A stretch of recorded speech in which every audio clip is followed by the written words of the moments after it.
Well, ladies and gentlemen, welcome back to another edition of 13 Cards Subject to Change. Leroy's here, Jesse's here, and no, Brett Favre has not come out of retirement. That was Leroy Rush.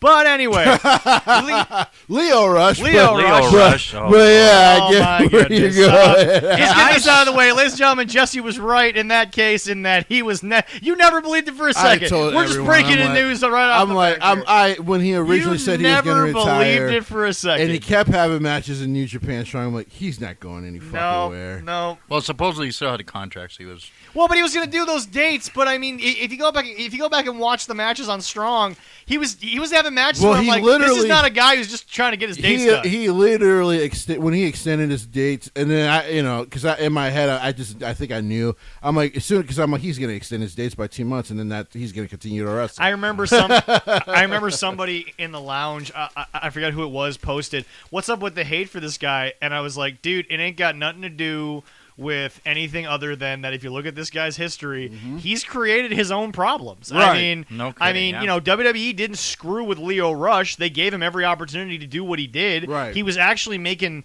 good headway and good money as Lashley's manager. In fact, interestingly enough, people who liked him as Lashley's manager, that would have been Adam Cole for a while, would have been the guy who would have been the sort of player coach for a while, can actually go out there and wrestle when he needs to. Right. But he would have been a mouthpiece for a little while, and then he would have had the chance to shine. So, I mean, really, guys, you can't sit there and spend money that you don't have and then turn around and blame it on they're not taking care of you when you're not that. You're not that guy on the card. And Mark Henry said multiple times is like, I tried to reach out, I tried to help the guy. Right. But Leo Rush has caused a lot of his own problems in wrestling, and I don't have a lot of sympathy for the guy right now. So, I have sympathy for the injuries, but I think he had to grow up, which he did. Yeah. I mean, I can say that more than I can say that for a certain, real OG, certified G, bona fide thug. No one. I'm talking about the little guy from the tag team with Big Cass. Enzo. Yeah.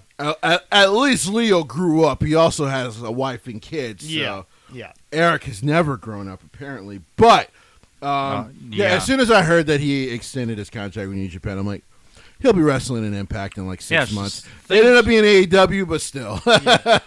Also, wrestling news I heard about when I was like camping and almost got washed away this weekend. I'm glad I'm here for that. Yeah. Yeah. Oh, a little soaking wet, and so is the kid, but we lived. We're glad you're here as well. Oh yeah. Also, you would have done this by yourself anyways, even if I wasn't here. Oh yeah. Yeah. Oh yeah, Jesse and I can do this.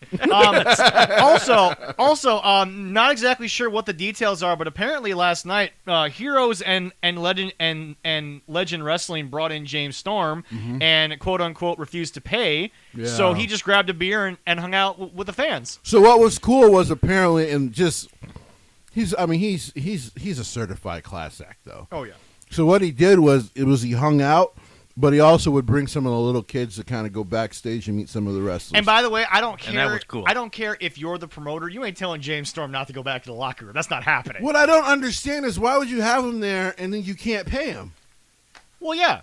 Yeah, they didn't have a match or they didn't want to pay him. It's like, screw So you. apparently what happened was they weren't going to have enough to pay him. Well, you should have known that before you even invited him in. That money should be put to the side. James is a name that you already have that money in waiting. Exactly. If you're hoping that James brings in enough money to pay for himself, that's not how you should be doing business. And I guarantee you that not only will they not get James back ever again, but you're not going to get a lot of other people that James knows come back. Because the fact is that, you know what? I think Super Beast said it before. If you have to ask me what my booking fee is, you can't afford it. So so I just look. James always a class act to fans, always a class act to the kids because he knows where his butter is given. Yeah. But I mean, folks, it's just this is why I love a guy like Dave. Is that I've never seen Dave book anybody that he couldn't pay. Yeah. Dave's had some things that he couldn't control day of show, but that's just kind of how the business That's how goes. it goes. But I mean, no one can ever say that MAW didn't pay their guys. Yeah. No one's got anything on Dave not taking care of his guys. Yeah, no. So, but yeah, no, lots of stuff coming down from MAW. Leroy and I are working on going to NerdCon. Jesse, unfortunately, won't join us that day. It's down in Rochester. Might get to meet Big Papa Pump. That's going to be a nice, fun show The for big us. bad booty daddy. Yep. That will be awesome if we actually can. And I'll tell him I don't really like Darren Corbin. I know you don't either. Yeah, Well, he hit it off well. I don't know. See if you guys can get him to do some Steiner math on Darren Corbin. We could. Darren. That might blow my brain if he does that. man. Darren geez. sadly lost a match due to crowd reaction last night. That was kind of. And I am totally shocked. I thought he actually might. Well, pull that Patreon one wasn't off. brought into the Yeah, I know. Well, picture. yeah, I don't know why. Let me make this very clear. I don't know Darren why. is a good friend of the shows. We love Darren. Yes, we do. Yes. How in the hell do you allow that to happen, Darren? Yeah. Come on, man. Uh, Come on, brother. We were discussing with. I know Zach would discuss with him. I don't know if you heard an answer from him yet, but about what happened. The Patreon was not Patreon was not brought into voted into that. It was so. not brought into the equation, and I can't believe it. I can't believe it. I don't know why. I can't believe it. But He anyway, probably would have won then if that had happened too. ladies and gentlemen, for the He first slacked a little bit. Boys and girls. right for the first time in a while, we actually have to get some egg on our face when it comes to AEW. And no, it's not. We have to give them a compliment. We gave you guys a compliment, and now you're shitting on yourselves for us. Uh-oh.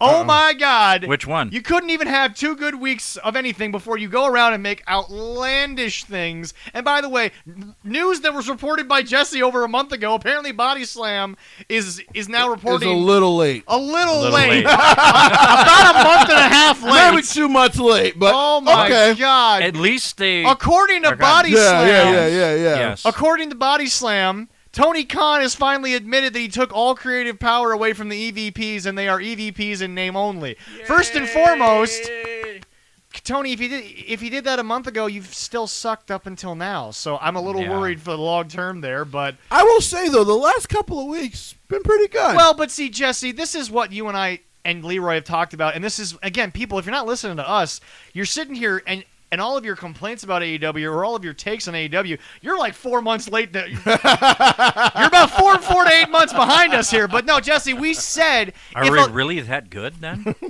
well, I guess we are that good. well, first of all, we're all vaccinated for hopamine. That's not.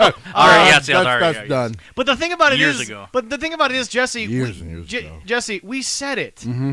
When you were going to get more legitimate stars, and I Yeah. think at this point, I'm not saying that WWE's burying him on television, but at this point, I think Steen is probably going to go because I think It feels like it's a put-over job for Barron, so, Steen's on his way out, which is probably. which Which by, is okay. Which, by the way, if Steen goes, to me, it's the same thing as Cole. Yeah. I'm not going to be surprised. No. Kevin Steen has had a tremendous career in WWE. He's done a lot of things there. Is he a Grand Slam champion? No, because he was never WWE champion. Well, but no, but he held a major title. True. He held a major world title. Because I know he Universal was U.S. Championship, champion. Intercontinental, He was multiple times. Intercontinental. He was a tag team, wasn't he? I Yes, believe he he was a was. tag team champion. Yes. Yeah. We'll have to look that up, but Yeah. so I think think just he's another on, Grand Slam guy from them. But the thing about it is that look, I wouldn't mind seeing Steen being what he is now. Yeah. Going over there. But no, I mean it's just Jesse. We talked about. I think he's just going to get sucked right into the elite stuff, though, and that's what I hate. But here's the thing though. I think Kevin is smart enough to not get some of that stupid shit on him because even though they have true. Mount Rushmore in PWG, no one's ever going to accuse Kevin Steen of not being above what the Bucks were doing Mount in PWG. Rushmore was a serious deal. Yeah. Like The Bucks had no choice but to follow Steen. Like basically. it was like they were a serious faction. Like I said, I was always up on the Bucks back then, Yeah. but I was never over like so many people were. Yeah. Because I was just like, okay, not that they weren't spectacular in the ring and decent storytellers. Be honest, is because today's a day where you got a lot of history that you're going to go I know. into. But I mean, be honest. You guys, or I'll stick to you. I don't want to put words in the mouth of any of your old PWG guys. But you looked at them and you never saw them becoming what they are. You saw them as a sort of mid-card exceptional. I saw them as a tag team that, I've always felt that, and when they got to New Japan, that's kind of where I thought they would be. Is a team, you put them against smaller tag teams or even bigger tag teams, Yeah. they can make it work. Yeah. And maybe based on how many championship runs you decide to give them, they kind of become legends in that sense. But otherwise, right. Otherwise, without you giving them good storytelling to go off of, yeah, I'm like, they're going to be a middling kind of group of guys. I hate to say it, but Jim Cornette came out and he raved about Kenny Omega's match against Bryan Danielson, which we all have. I want to make something clear. I'm not saying that the Elite are not athletic. Never said that. They're great wrestlers. What I'm saying is this, though. Sorry, the Bucks can be when they want to be. Well, but so can Kenny. Kenny is an incredibly athletic guy. Yeah. The problem is that everybody wants to sit here and make me forget about everything that wasn't Christian Cage, Okada, and Danielson. I know. Everything else has been garbage. I know. And it has. It because has. he's been trying to lead it, and it's proof positive that he's a Sting. Or he's an Ultimate Warrior. He can't call it in the ring.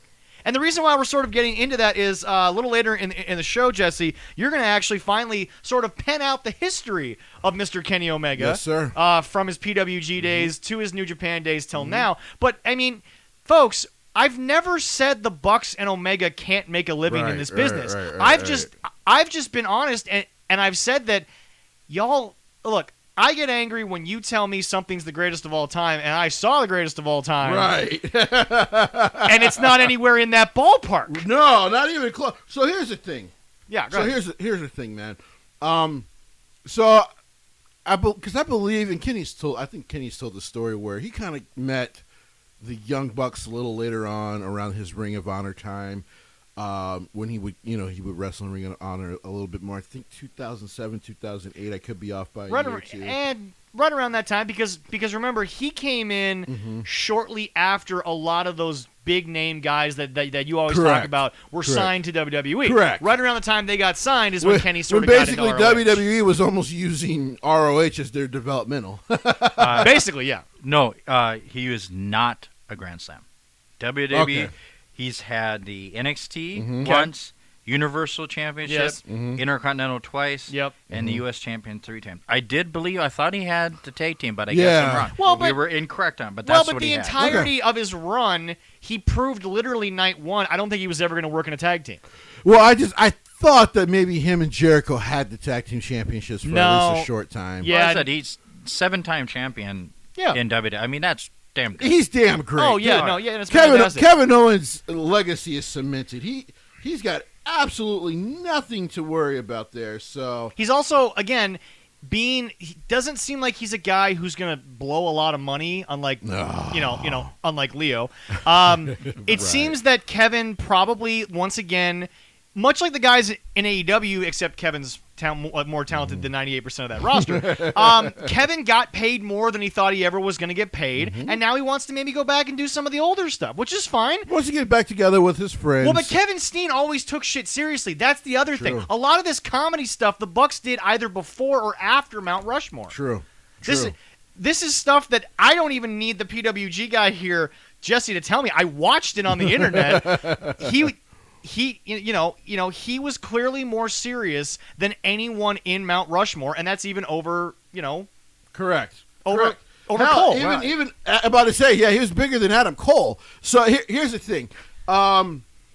Interestingly enough, because like I said, I do think this is where he's headed. When his contract is up, I think a couple of weeks before my birthday, a couple of weeks before the Royal Rumble, somewhere in that range. He'll probably be debuting on Dynamite. That's going to happen. Yeah. And I know they're going to be a big whoop-a-doo for it, but it's not really that big of a whoop-a-doo when you know he's going to do it. Well, and here's my other thing. Well, that's why the Cole thing to me was messed up, was that nobody in AEW could shut the hell up that Cole was there. TNT can't control you if you're going to put him at a pay-per-view. Right. But once again, Dave, you want to report so much anti-WWE stuff that you don't even know when to shut the hell up about allowing the promotion that you're paid by, basically, apparently to do the right thing. We gain a lot of traction because I keep seeing my quote every now and then. This man used to be the gospel. He used to be the gospel. Now he's the TMZ of wrestling. Oh, God. But rumor has it, I think TMZ Sports has more wrestling insiders than Dave does. I think it's very interesting. It's more reporting from our favorite gentleman, like to get all his shit in. Yeah. Brian Cage. Brian Cage. Brian Cage might be the first one to dump. Might be coming to WWE from AEW because he's reportedly unhappy, which is very interesting. I actually think that if Brian becomes the first leap, that's actually significant because, first of all, Brian Cage is a tailor-made Vince guy. Yeah. Tailor-made. Oh, God, yeah. What they're going to do is that, and here's the deal. Brian, in my opinion, will only be told, and I quote, if Brian just slows down, he'll work in WWE day one. Oh, yeah. There will be no NXT. He'll go straight to main roster. But he has to look at it, too. It's like, who's going to teach him? Well, Triple H will be there. Shawn Michaels will be there. They got people that know how to do it. Yep. Yeah. Albert never got credit, in my opinion, because he always had some off-color gimmicks. Yeah. He never got credit for the fundamental guy that he was. Well, he just understands how Vince likes to see you work. Yeah. And which is why Matt is one of their best teachers, because especially for big guys. And by the way, folks, for those of you wondering, even though Vince kind of broke every rule in the book when he took over, and even broke some rules from his own father, he wasn't booking much different than what his dad was doing. No. WWF isn't that much different than WWE. It's just there is now more access to what the more sports-based territories were doing back then. Yeah. Because, Jesse, up in your area, WWF was all you guys really knew. Yeah. That was New York has a high standard of wrestling because New York needs the entertainment side of it, because that's what you guys were born and bred on. Yeah. Well, it's the entertainment capital of the world, so.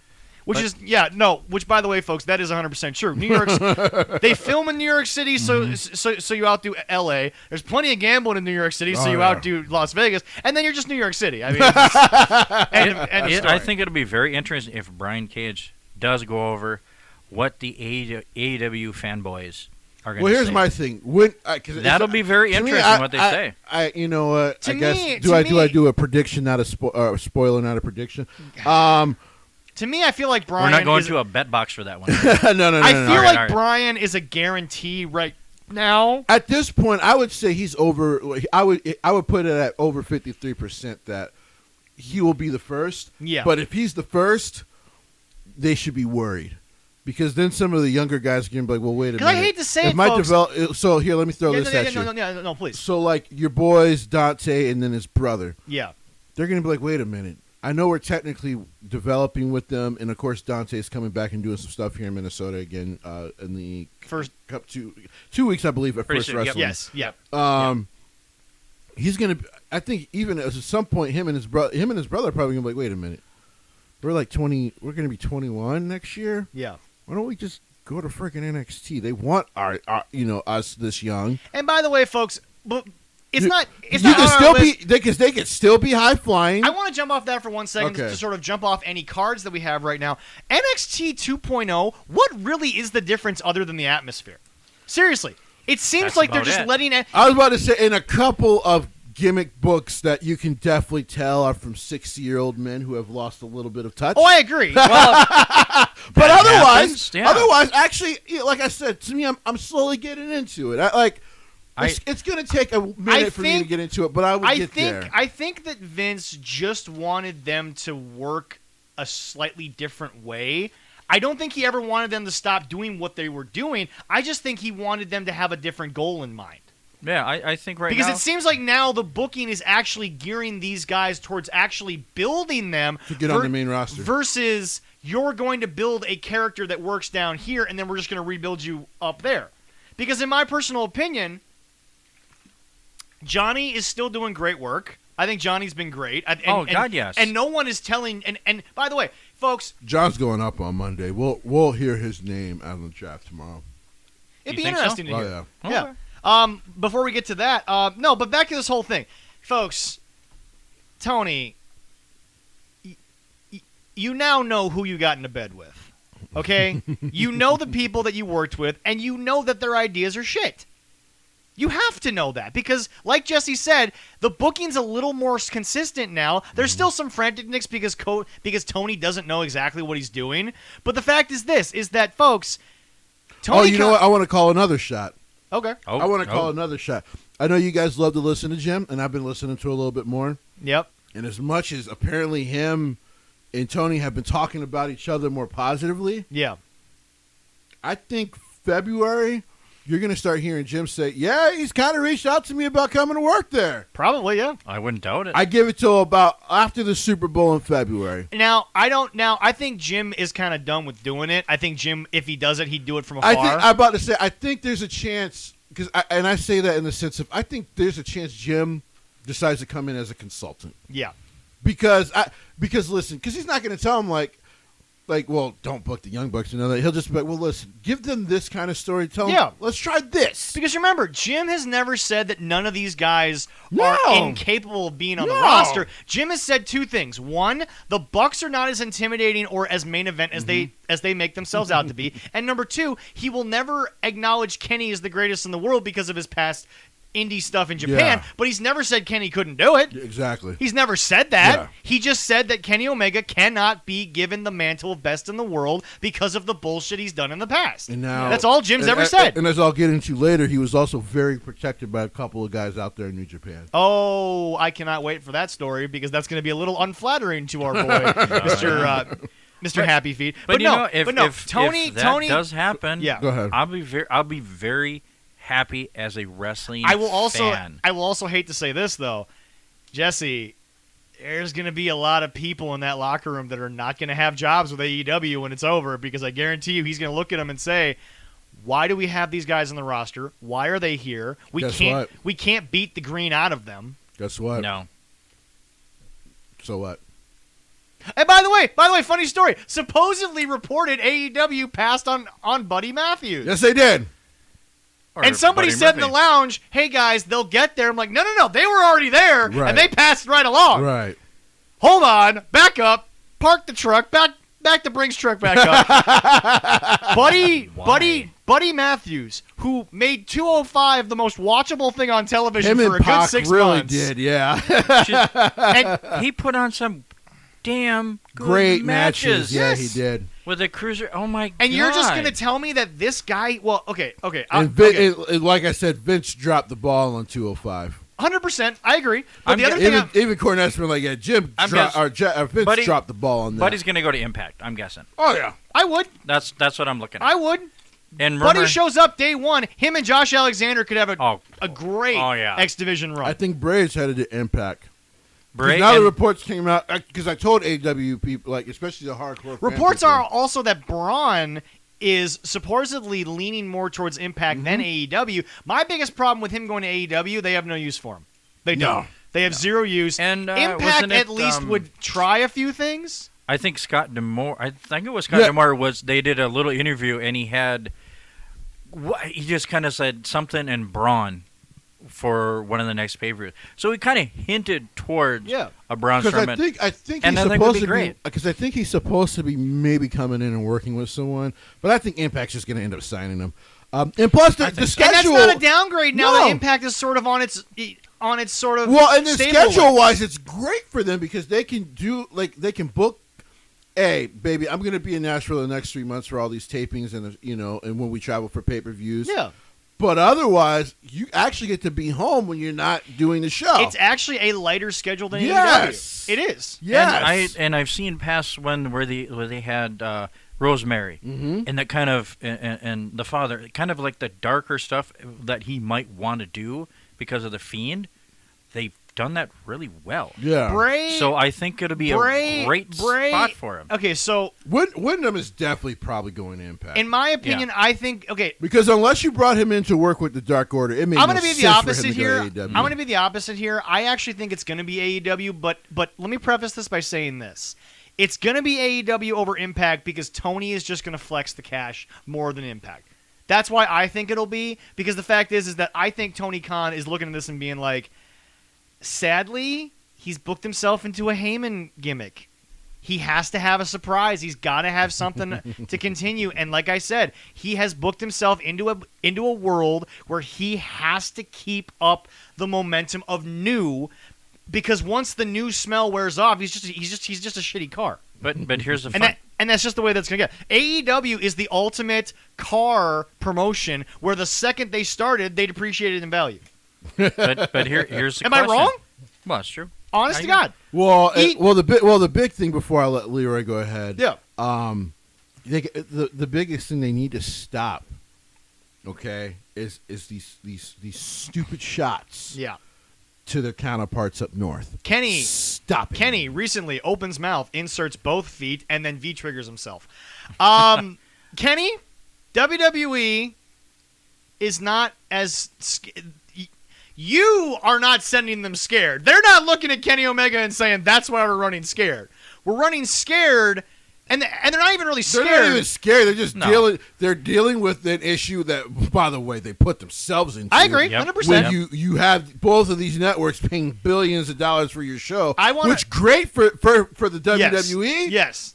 But now you've booked your. Now you're in a position where now they're both competing against each other. Quick question, with your Jesse. own wrestling company. Quick question, You Jesse. know, you did it to yourself. Yeah, Go ahead. Quick question. Let's take Bryan Danielson. Mhm. Let's take Christian Cage. Let's take all of these recent signings. Let's literally take them out of AEW. Okay. Let's say they never sign with AEW and WWE just lets them all go. Okay. Yeah. AEW's got Jack. I'm sorry, you've got Jack. Because for the most part, they've all. So MJF did. If the same show, They got about 2 people. if the same show that we were reviewing last spring was still running, you'd be at 800,000 people. you probably be at NXT numbers at probably like 750,000. Yeah.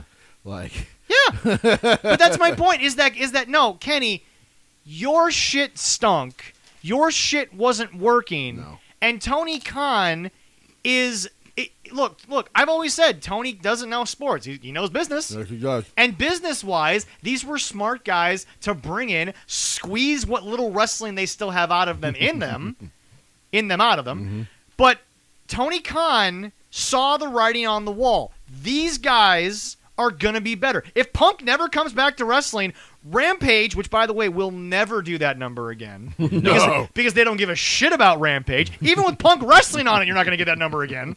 No. But no, it's just Rampage was never going to be big because I recently went back and I listened to us first announcing Rampage. We said it to ourselves. If it's booked like Dark, they got a chance. Yeah. But it's basically it's the basically third hour it's of the third Dynamite. hour of Dynamite. Yep. Which, by the way, Jesse pointed out, and no one knew this in the lounge because Marcus talked about Rampage being taped. No one knew that the Rampage in Arthur Ashe was filmed an hour before and an hour after. That's why there was that. And by the way, folks, go back and watch that Yes, sir. Rampage. That blip was there. Yeah. Jesse didn't make that up. No. That was there. Yeah. There was, we'll be right back, and then we went back to a shot of the ring. That happened. That was an actual thing that nobody in the editing process, that was a bad idea. But Nobody. the good question I have for both of you Okay. about Bray Wyatt, Yeah. it's like, one, does he want the money that Tony's going to get him, or does he want that schedule that is better for him and his family? Here's the deal. Possibly. Here's the deal. I actually might have a little insider information, but we'll just throw it under the rumor mill. Okay, yep, that's fair. But that's So that's what I look at. I Leroy- mean, So Wyndham, Leroy- here, Leroy- let me say this real quick. So Wyndham, Go ahead, yeah.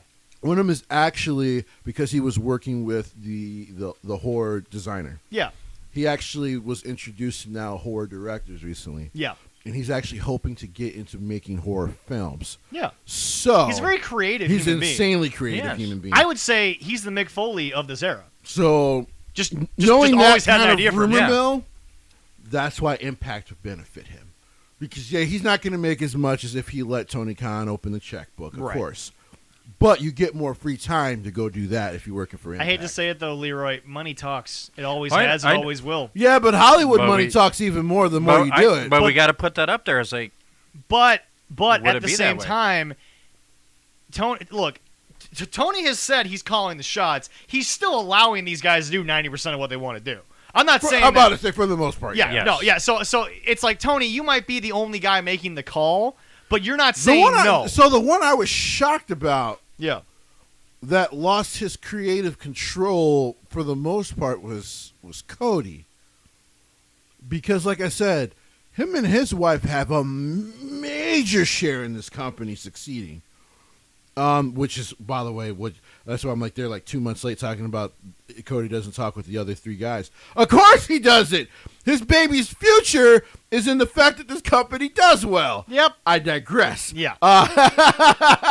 But folks, yeah, it's one of those things where before we get to Jesse's Kenny Omega rise, because that's all it was, the fall of Cody Rhodes let me get comfortable. has been one of the most. You do that. But Jesse's got 2 things today. But the AEW abyss for Jesse's more than just because Cody's not from the PWG days. Cody's not from the Indies. Cody's from WWE. Cody is WWE. But here's the deal. Don't let it fool you. Cody started in this company. He got the big entrances. The people loved him. He still does. He still gets the big entrance, but nobody loves him. But That Cody was went evident. from having matches that didn't make sense to that audience, but they loved him in Japan because he worked strong style in Japan and it worked. They Yeah. Wrestle Kingdom, he had a great match. Great match. But Oh, yeah. but Jesse and Leroy, because Leroy, you've watched it slowly deteriorate, and now it's just a festering wound that someone's jabbing a hot knife into.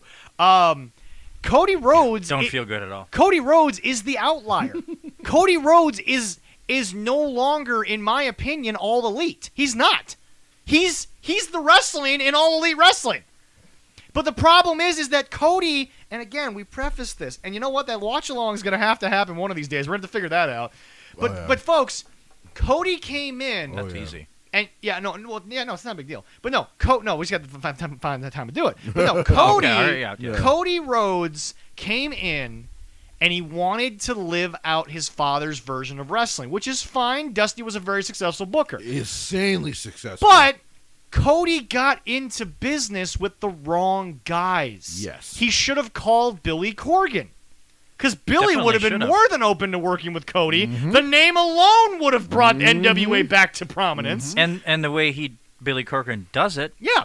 he does it old school style. And it would have been in the same goddamn area, basically, because It they would've filmed worked. down there near Atlanta. right in Atlanta, Yeah. actually. So what people don't understand is that I said this from the get-go, that I was fine with Cody becoming the Nightmare. I was fine with everything Cody was doing until I saw Cody it wasn't the press conference, it was when he was in Japan. Okay. Once Cody got with the Bucks in Japan, because getting with the Bucks and ROH, no one cares because ROH can do a one-off and people move on. That's ROH is That's famous true, for that. yes. They They're are. very famous for Yeah, that. but the thing is that when he got with the Bucks in Japan, I said to myself, they're going to be in the dojo together. They're going to be having dinner together. They're going to be doing laundry together because that's what you do when you're in Yeah, Japan. yeah, The other guys are basically all living together. Sure. Yeah. They were going to get into a relationship that was never going to work because Cody Rhodes was never brought up in the world that the Bucks were brought up in. Sure. The Bucks saw Shawn Michaels, which was always over the top, even for his heyday. Oh, yeah. They saw Ultimate Warrior, who was always the Bucks can say whatever the hell they want. Every version of their wrestling, it's what Vince McMahon invented. True. Everything Yes. that they are is can be linked back to Vincent Kennedy McMahon Jr. And Very true. even Senior. And you know the fun part is, some of their fans on Twitter are seeing through their bullshit. Well, it's not hard because they're They're now. getting smarter. Yeah, And they're getting smarter. well, I am very happy. Like I told you, I'm like, you'll see on Twitter more and more, their own fans are like, dude, you can't keep doing the same bullshit. Like you can't keep doing this shit. Like, because on TV, you're exposed. So you have to try to do something different. Adam Cole. And they can't. Adam Cole out-talked you, and in that moment, I would say there were a few elite fans that turned around and said, "Wait a second, hold on, rewind that, play it again. Wait a second, they've never cut a promo like this. No. They've never spoken like this." Adam Cole tried to put them over and it didn't work. He tried, Jesse. We were there. He tried. He did try. It's all about that boom, but I'll tell you this much: it's all about that doom and gloom eventually. well, and here's the thing. Holy shit. Like I said, good for Adam. Yeah, You know, I like I said, personally, I wish he would have worked something out with WWE because he is the Shawn Michaels of this generation. Oh, Like, yeah, 100%. I like if whatever could have happened happened, you know, and hell, like I said, I think the really big thing was if they could have found a way before they finally actually did put the title on Britt Baker and Yeah. extended her. yeah. if they would have been able to pry Britt away, I think Yeah. we would still see Adam Cole in WWE. Hell, on the Adam roster. Cole is so good. He got Super Dragon over 7 years after Yes. Super Dragon was True. was When- relevant. when no one cared. And that was on a show that no one watches. Super Dragon, he'll beat me up for it, whatever. Yeah. But Jesse, I think what's more telling is what came out of it was even the elite guys weren't doing as much as we thought. No. We all knew they had their hand in the tag division because that was obvious from the booking. That was obvious. We knew Kenny was doing the female division because some of the females admitted to it, which wasn't a bad thing from them to do. That's what they were doing. Yeah. But the fact is that one of them was doing merchandising, which, by the way, folks, their merchandise is nowhere near even selling what WWE's selling of the Fiend's old shit. So don't even sit there and act like your merchandising's working. Right. You picked Brandy Rhodes over everybody else as your first female action figure. We could probably do better merch than they do. I certainly would have put Chris Statlander out as a friggin' action figure before I put I was Brandy gonna out. say, as a Yeah. figure. I never understood. I'm like, man, that is ego. Like That's all it is. And I like Brandy, Yeah. but that was ego. This show is going to be fascinating. Britt Baker, Chris Statlander, Hikaru Shida were just signed to the company, and the first female action figure you do is Brandy Rhodes. That's still unforgivable. The to only me. wrestling moment Brandy has on this show was a almost botched flip into the ring. Yeah, I forgot about That, by the way, Jesse, go back and watch it, was better because the guy she did it onto saved it. Yeah, he did. She was about to break her friggin' neck. Yeah, she was. He caught her a half revolution early. You saw it. Yeah. I'm not bullshitting, folks. Yeah, he Go caught it- back and watch. He caught her early. He was a professional because he knew. Yeah. Like, oh shit, she's gonna die. But the fact is this is that one buck was only helping his wife do merch. The other buck was working on BTE, which, by the way, has led nothing to this show. They don't refer to BTE. No. They don't show highlights from BTE. No. Fucking even Excalibur won't talk about BTE. Not anymore. They don't talk about it It because sucks. seriously, it adds nothing to your To television be show. honest, I stopped watching 2 months ago because it started to get really outlandish. And I think it started to feel outlandish because the Bucks were back on it all the time. And I was just like, okay, I Oh, can't. boy. Like, because at first they weren't on it as much, and then like it was focusing on Ricky Starks and the Dark Order, and including when like God rest his soul, but when John Hubert first got there and was introduced, like he was actually on the show a lot. Oh, yeah. and it was actually a lot of fun to kind of watch Ladies- him be in ladies character and gentlemen, do a lot of ladies cool and gentlemen, stuff. I've said it before on the show. Why was the Rockstar video so successful for Nickelback? They weren't in it. Yeah, for real. That's true. From their own two lips, they said that. But anyway, no, Jesse, BTE was actually interesting when you were seeing all of these guys work on their shtick. Yeah. The problem is that when BTE became more about the Bucks, you just sat there and you were like, why am I watching this? It's the same shit every week. Yeah. And then I also got out of BTE when, and again, I'm not against any promoter who did it because you needed to put butts in seats, but when they waited too long to edit Joey Ryan out of BTE. Yeah. They waited way too long to do that. They guys, you shouldn't have been reactionary because here's the deal. I know what came out during the Speak Out movement. Come on. Locker rooms had to know that shit was coming out long before it hit the Oh, it definitely would have, should have. yeah, the dirt sheets. Oh. They knew that shit was coming out. They knew it. Unfortunately, like some people, and I get it because to them that was their friend. But here's the thing: like sometimes if your friend's in deep shit, you just gotta be like, business wise, man, I can't have you here. I'll I'll still support you behind the scenes. I'll text About you it, on yeah. the weekend. I'll have a beer when there's not a camera in my face. But here's the deal, dude. like you can't be on my shows. No, like this shit's got to no. get taken care of. if they ever get a stream, And by the way, if you're guilty, dude, then fuck you. But you know, oh, straight up. but you can't just sit there and be like, yeah, we'll just continue to do it. And then as the allegations became more and actually concrete, 27. all of a sudden now you want to pull them off of BTE. Like, dude, you waited too long. Yeah. Because again, when places booked Kenny, or not Kenny, when they booked Joey, And I'm not here to call any. We said on the show, I'm not mad at anyone that worked with him. I'm mad that he got over in the first place because that's more the fans than the bookers. You book what the fans want to see. Yeah. They wanted to see the dick spot. Okay, they wanted to see it. I didn't. Moving on. But here's the deal. We all know from sports locker rooms, all this stuff. Guys know shit before it hits the reporters. Oh, People God, knew yes. Kevin Durant was out the second they called him a bitch. That's what they called him. Yep. That's what Draymond said in that huddle, Oh, and that's oh. when he walked out. Oh, when Draymond went off on him, I was like, well, that's the end of this shit. Yeah. Like, that's it. Yeah, we didn't need you to say that on, Right. on a podcast 3 years later. Yeah. We didn't need that. We saw it. Yeah. The Bucks knew what was coming. And I'm sorry, I think it's funny that the Bucks, as bad as I've hated their last 10 years as opposed to their first 10 years, the fact that you didn't see the writing on the wall that eventually Tony was going to take this from you. It's not even that I think that they should have looked at their own shit. Look at what Tony does. He ruined that soccer team. And Tony's mostly in charge of it. Right. Look at the Jags.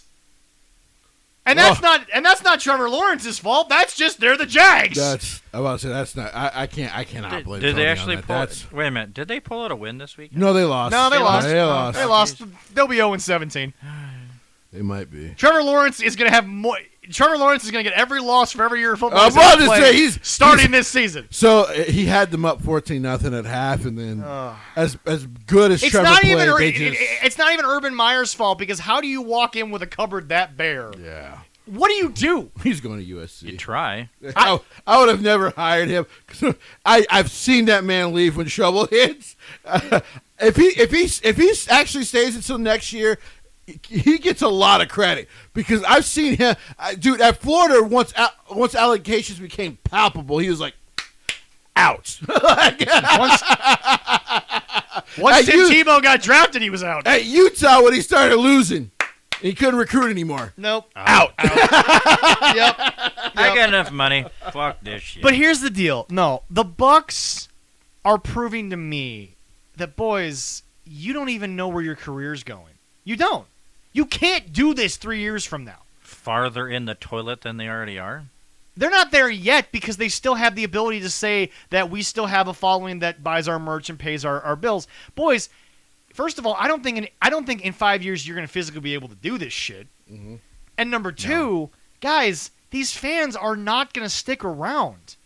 No, they're not. 2 As- years. As, 2 years. As shown in the most recent Dark Side of the Ring, FMW lost a lot of support. Yes, sir. And, when Sheik was booking, he started doing the hardcore shit. It was not for his territory, and he lost. Every territory loses out on people when they don't evolve. That's why I say, hate Vince. He saw the writing on the wall. Yeah, he did. He read the tea leaves, and he's still around. And here's the thing. Where's everybody else? to give- Collecting a paycheck off to- of WWE's library. To give Yep. WWE a lot of credit, to give Vince a ton of credit, because really it wasn't even just that. Because to be honest, WCW actually saw it first. True. But the I agree. problem was they kept screwing up until, of course, eventually you allow Hulk Hogan and Vince Russo to do anything together, it dies. Yes. They are murderers. Like I of said, pro wrestling. Vince is the ultimate no man in professional wrestling. Hogan wasn't allowed to do everything. We all know Hogan had some bad ideas that Vince was like, no. It's been confirmed by Eric Everybody Bischoff. said, have you seen some of his '80s movies? Yes. Hogan is. They were entertaining. Well, yeah, at least they were that. Well, When I was younger, they were very entertaining. Because well, you're not young anymore. I know they're not quite the entertaining. Exactly. By the very way, cheesy. Hogan, it's 30 years later. That wasn't an Alien game. It was Afterburner. It was Afterburner. But That you know, still pisses me off. I know. But when it comes, I think it was 13 or 14 years ago. I just quick little bloop. Yeah, I go think for it was the time where actually it came out that Vince Russo was leaving WWE for WCW. Yeah. That happened on this day like 14, 15 years Oh, ago. it's longer than that because that would have been 2001, 2002. Actually, that would have been 2000. So, yeah, it was like 22 years ago, I think. So- or whatever. It's Yeah. like whatever like that. but no, yeah. And it's I'll also have to been look it up. documented not just through Cornette, but it's been confirmed. he literally just called killed Vince and said I'm taking a better offer in WCW. Which Vince will always say, "Good for you." But Jesse, And then he, even with New York traffic, and then he went Vince- and killed a professional wrestling company. yeah. But Jesse, time. Jesse, even in New York traffic, Vince Russo could have gotten from his home to the Meadowlands in a couple of hours to shake Vince's hand and say thank you, but I'm expecting Well, Vince accepting a Russo's better a offer. piece of shit. So Yeah, well, but no, he's no. not even like the shit I took this morning. Like he's an unwanted piece of shit. You know what I mean? And there's currently a gas station employee cursing No, out their job somewhere. If my piece of shit was replaced by Vince Russo, that gas station employee would quit. Yes, he would. Well, because he'd have to listen to Bro 13 times while he was mopping up the joint. But anyway, ahead. No. But Jesse, even PWG outgrew the Bucks. True. PWG has actually evolved, and that's why they're still around. Yeah. Okay, yeah, it was 15 years ago, 25 years ago. 25 years ago, yeah. Yeah. So, yeah, but Jesse, even PWG, and they knew their audience very well. Yeah. Even they saw the tea leaves. Even they read everything and were like, all right, we got to get darker. We got to get a little more into that. Because remember, PWG shows were very bright. There was lights, fluorescent lighting, all that stuff. I forget the name of the, because it was a small convention center that they used to use out there in California. It was the one in Ride Along when Kevin Owens took Mustafa Ali. I really want to And- say it's out near Riverside, California. I could be wrong. That sounds It's about been right, yeah. so many years Yeah. now, but yeah, it was very bright. Fans were very close to where they would walk out into just to the ring in general. Yeah. And now, when you look at the shows they've been doing recently, especially with Malachi Black, oh, it's being very back, professional. Like it's a much different looking show, but it still holds PWG. Oh, yeah. Lore. so, basically, they do what most wrestling companies do. You know, fans are at least try to put them at least 4 to 5 to 6 to 7 feet away from the ring. Yeah, Guardrails now and Yep. stuff. yeah. We were willing to take getting splashed on Yeah. when they were running out the ring because we didn't give a shit. No, But the younger generation, while they love pro wrestling, they don't want to do that. Yeah. you might be involved in a lawsuit if you do that. Yes, exactly. But yeah, it looks like. By the way, Malachi Black and the big guy, Brody King, Brody King, are actually their new tag team champions. the Kings Couple of the weeks. Black Throne. By the way, it could be good for AEW that he has that partner. Yep.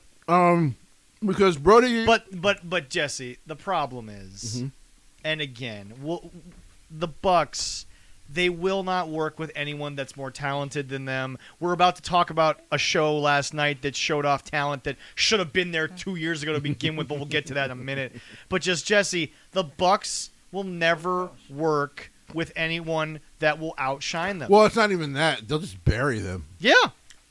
Cough, cough, FTR. I mean, like, seriously, what, like, Danny and David? yeah, right. We'll get to that. Right. We'll get to Danny that in a and David second. from Canada. Yeah. Do it. Asheville, North Carolina. Yeah. Yeah. Well, but apparently they actually, I thought they all lived in maybe they all live in North Carolina. No, they're all I don't know. in Asheville. Oh, okay. Yeah, they're See, all now- in Asheville, now, if North P- Carolina. If Because I know Edge has done a small tour of his home before. That's why. Yeah. if has PWG have they been in the same place for a while now? They were in there for a while. They've always been in California. I know The one- recently they've done some more stuff in Philly though. The Yeah. one place that they say they moved was the Hollywood Los Fitz Jewish Community Center in Los Angeles. That's Yeah. what it was. I did Yeah. not see any other places they were That's at. what it so- a was. lot of those shows, because that was the hand grenade spot that Chuck E. T did. Yep. Which, by the way, Jim hates on it. It wasn't as bad as Jim thinks. No, Chucky that did was a good fun. It was a fun time. Jesse. So we talked a lot on here. Mike talked when he was on the show about being there for Rock versus Hogan. Which is Now, awesome. now, obviously, PWG never had a moment like that. What landmark PWG moment that they would still talk about were you around for?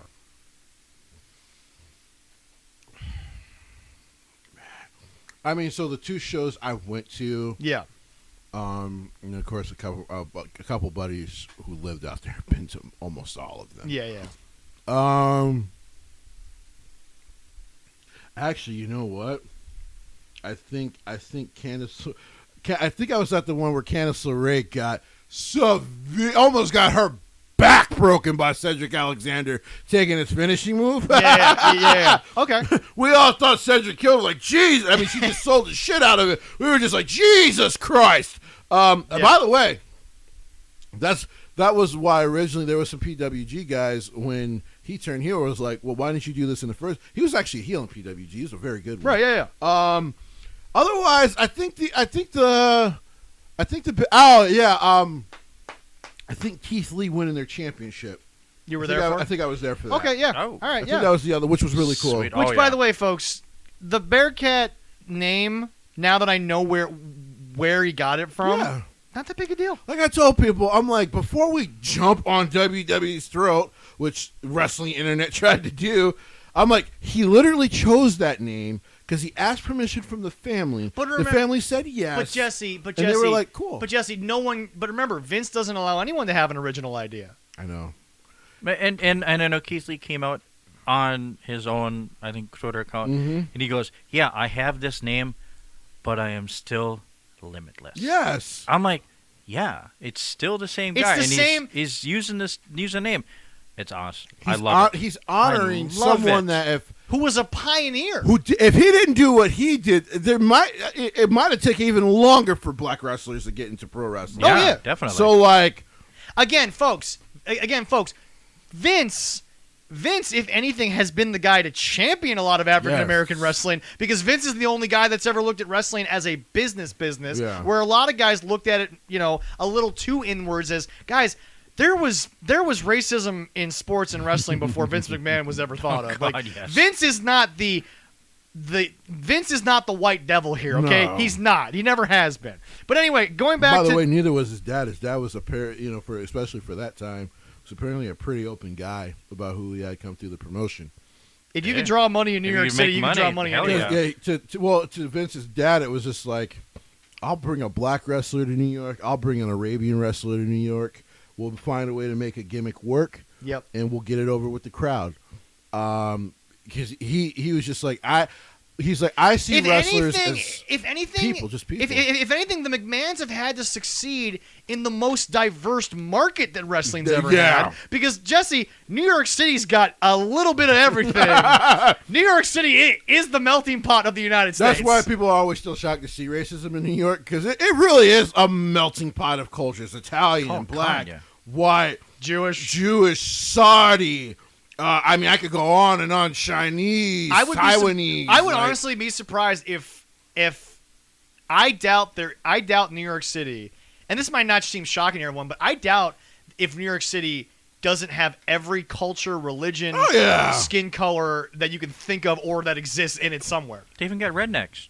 Yeah, Well, yeah. which is weird. It's just It's crazy, It's but- weird to you when you don't like. 'Cause you don't Rednecks see are them everywhere, man. You don't see them very often in New York. Well, you but can't drive a truck down New York City streets. Right. But you go a little more upstate and ain't that far away. There you go. So There you go. How do you like my wife? She's my Oh, auntie. God. but anyway, back to this, folks. Don't follow the dirt sheets. Follow us. We got the news. We can see the writing on the wall. Tony took this away from them way before people thought. Well, and like I said though, I'm like, there's no way he watches his own product and goes, man, this is great. No, now, he can no, go no, report that to the reporters, and you should. Yeah. Stephanie lies all the damn time. Yep. But I mean, we think we've Wait done a minute. great, even though internally they go, man, this is shit right now. Yep. She's a woman. She's good at lying. We Oh, love yes, you, I did Stephanie. say that. He I said still it. love her to death. Leroy's a little jaded. If you would like to ban him from WWE arenas, that's fine. I will bring his kids instead. There you go. There you go. I will get down on my hands and knees for anybody so I can get in there. There you go. I don't even care if it's Triple H. There but, you go. but yeah, All right. but moving yeah, on. no. Go ahead, Jesse. Hey! There was no way he saw this product and didn't go, these guys don't actually know what the fuck they're doing. No. All right. Do we have any good highlights of AEW this week? Actually, yeah. Yes, we do. All They right. finally decided that Sammy Guevara was someone they should feature and not as a background talent. However, the he- new however- NXT champion isn't formerly from WWE. TNT. TNT, close enough. well, whatever. You the said new NXT. TBS, You said it. whatever. There you go. The new TBS champion. But Jesse, But they're not from but WWE. Jesse, Yeah, cool. why after that wonderful, amazing, quick but amazing story where he defeated Miro, why is he all of a sudden working with his wife and why is she at a signing? Who the hell was at that table? Why does anyone care? What was that? Yeah. Why? It's favors. It had to have been. It has to be. Who the hell is lining up for C.J. Perry? Here's the thing. By the way, that's a great question. Oh, God. Besides thirsty dudes who just feel like they can never get laid, that's a great question. Ugh. That woman seems. There was less drooling when Jesse was lining up for Kelly. That's true. I almost fainted for that one. Hey, he held it pretty well there. Jesse Still need that Jesse, picture. Jesse does not resent that comment. He resembles that comment. Yes. I still need that picture Oh yeah. for our podcast picture. She's I will on our actually. YouTube I'll page. send it God today. damn. Yeah, Jesse. it's still my profile. pic. Jesse, That's Jesse, all right. Jesse, Ain't going nowhere for a Jesse, while. Jesse, it was a back room with beer. They don't need moisture back there. Okay. I almost ruined the beer, man. Oh my god, I was sweating. But yeah, so Sweating You know like what? a whore in church. Hey, I think she was sweating a little bit for you, man. maybe you know. There you go. I'm gotta- a little cute. I when gotta wanna back up be. for my I'm a- boy there. I'm a little cute. Yeah. By the way, I'm hoping I'm going to try to work on some things. See if we can get Barbie on here to just talk about her career in That'd pro be great. wrestling as it is. So We have, Um, you know, Jesse's been working on getting us a certain tight end out there in the Bay Area. yes. I'm looking forward to whenever. I'm that hoping to happens. get some news soon on that. All right. He's a busy man right now. He's a very busy man. He's a very busy man right now. We're trying to work on a few in the next month here to get a few. Yeah. Oh yeah, for few sure, people for in. sure. But yeah, so oh, here's God, so here's the thing. why was So CJ Sammy Perry? and Miro actually great storytelling. And by the way, people have always said this about Miro. He was definitely I've always said there's really no defending how underbooked he was in WWE. There isn't. I agree. Like he got himself over, and they seem to just. I know some people were like they seem to be punishing him. I'm like, no, they just seem to not get it for some reason, which is weird on their part. Yeah. But he comes in with. By the way, they gave him a stupid fucking gimmick when he first gets there as the best man. Yeah. No, the only problem I've had with Miro, except for his inability to type because it's not his first language, is the fact that, bro, you didn't say no to working with the shortest dude on the roster. By the way, Kip Sabian, who decided to dress like a bum outside of one of their shows, I think, as protest. That was Ashley. That was in New York. Yeah. With the dog. Stealing another person stealing an ID from Darren Corbin. What the fuck? No. Stealing honest work from those New York hobos. Right. And that too. God Stealing damn him. Stealing the honest work from those New York. And no. He's a And by dick. the way, Leroy, when he wore the the cardboard box in his head, he was stealing from Lions fans. Moving on. They're not having a good go at it right now. No, they're not. But anyway, no. But yeah, so here's the thing. They tell a great story. By the way, I was actually shocked because I'm like, Sammy's going to lose. Because Miro hasn't lost yet. Sammy has lost a couple of matches. Yeah. But to the bigger names in the company. Yeah. So it would make sense that Sammy, to put Miro over more, Sammy puts up a great fight but ends up losing. It was one of those matches where I didn't care who won. It was going to work either way. Yeah. And so when Sammy won, I was just like, well, this is great. Okay, this is great. But then why are you But pounding? then, But then why are you pounding? no, here, around- let me get to this. It But did surprise me on that news too. Not even Yes. 30 minutes after the show ends, there's a photo up with him and C.J. Perry. C.J. I mean, it was kind of a funny little thing where she was like, "You stole this from God's favorite champion, so I'm going to bring it back." Can you wait till tomorrow? Can Sammy get the love for the rest of the night on this moment? They couldn't wait a week to show Tony Khan and Kenny Omega outside in the ring, congratulating Britt Baker and Thunder Rosa and saying, "Is Meltzer and give us 5?" You couldn't wait a week for that. That came out. Just don't get it. When you see Seth hugging Becky backstage, that came out like a year after that moment happened. Not only that, Yeah. but here's also the thing. So like, when Roman first gets the championship off of Brock, you don't see the photo of him hugging Vince for like 5 months. Yeah. Like, because you want the wrestler to get the adulation they deserve for putting in that hard work Yeah. to get to that point. Yeah. One yeah. thing, like hell, WWE Eric here in town did a wonderful job with Sierra. Yes. Where like She got a hell of a promo. not only did she cut a promo, you guys were able to get her a great backstage shot where she had that beer in her, the liquor in her hand. Oh, By the way, the venue was great about that. Didn't care. No. That was happy Jack. to help. Yep. That was our boy Jack. Yeah, that was holding and on to like Great moment. gives her a moment, gives her a lot of likes and some feedback on social media. Like hell yeah, Sierra. Yeah. Like that's what this is supposed to be. Yes. Like, can we let the wrestlers have the damn moment? She just But Jesse- wants to put her moment because she thinks she deserves it. I Just guess. go do porn and go away. That's clearly what she wants to do. Go do porn. It's a great work for people who want to do it. And get out of pro wrestling. Because every time she opens her mouth, she makes her husband look stupid. Well, CJ, go away. Remember when she spilled the tea and no one Sorry, I gave a didn't mean shit? to say that in your house. It's just, Oh no, No, that's all right. no. That's all right. Because if she does, I'll let you know. He'll know before anybody. I'll tell you that much.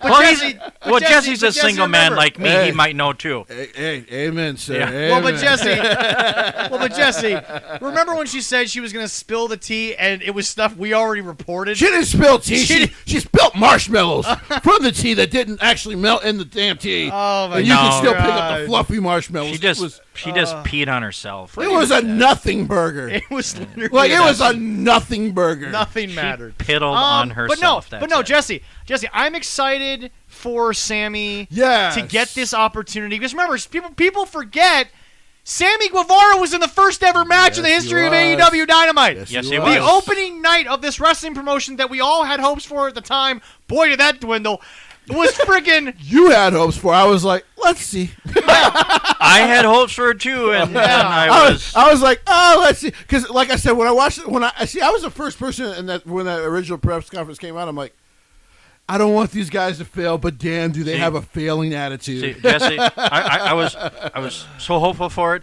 and it's almost like a Crocodile Dundee moment.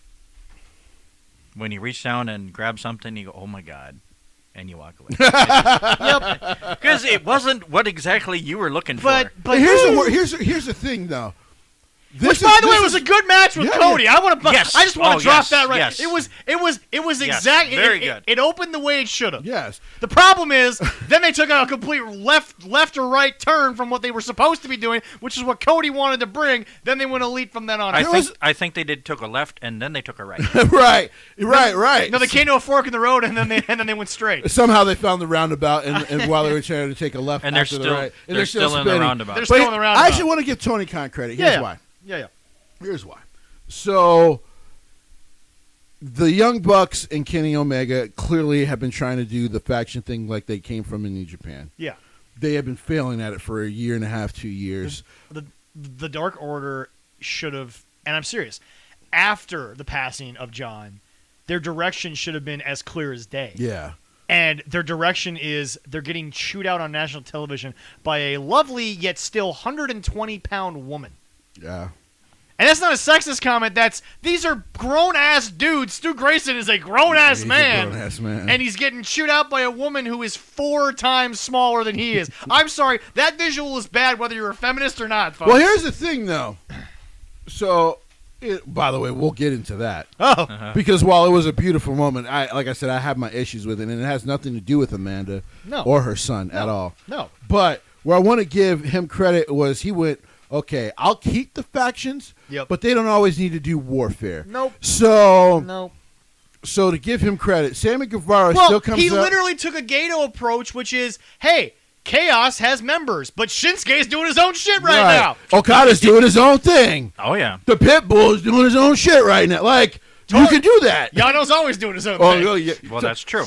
Toro, Yano, never change. change. Yano. Never change. Never yeah. change, Oh, buddy.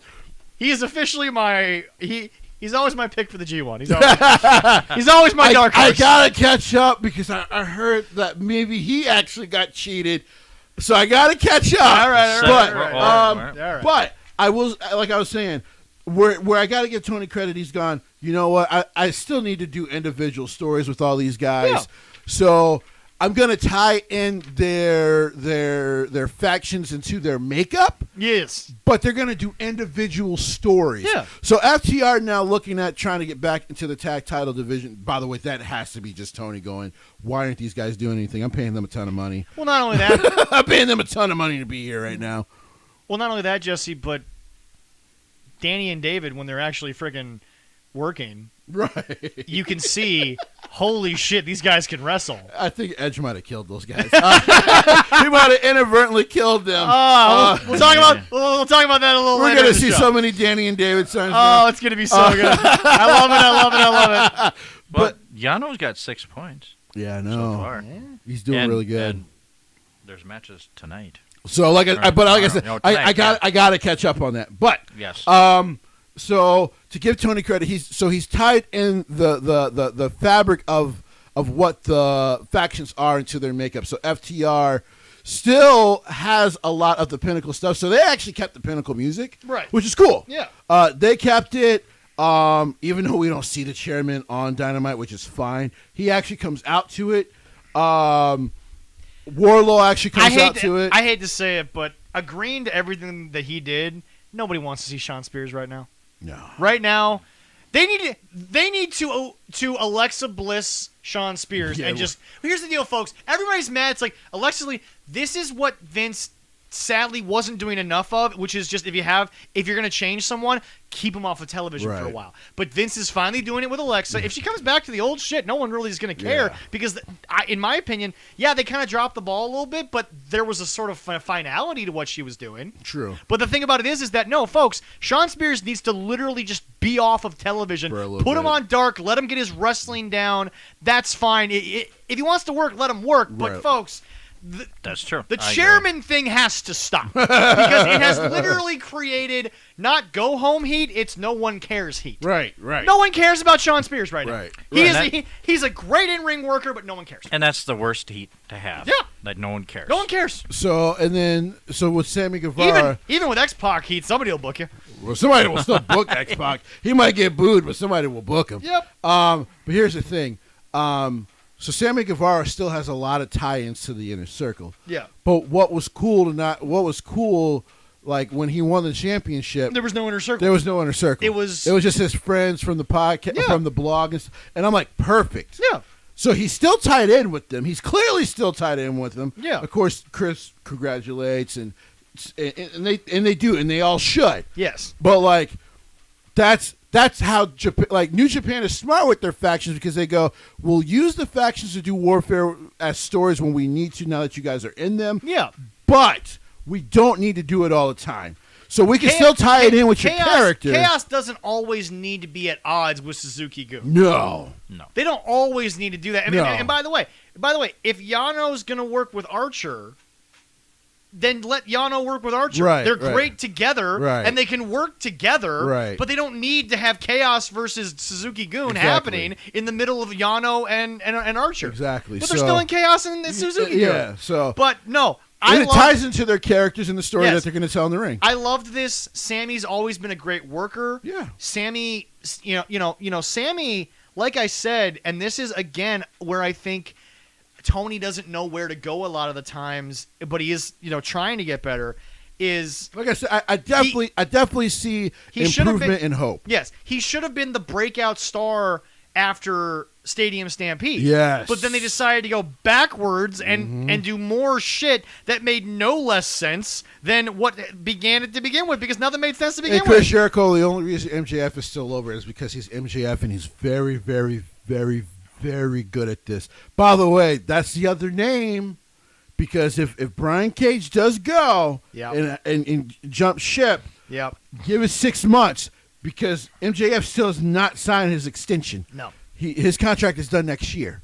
Yep. I believe late next year. So And- just throwing that out there. And at 25, you don't think Vince is going to look at that? and be Perfect age for Vince like- right now. And by the way, can God, I also point something out? I get Adam at his age not wanting to. Also, do... he'll be like, "Go ahead, bring the big Warlow with you. I could do something with him." Yeah, exactly. No kidding. But Jesse, here's the other thing.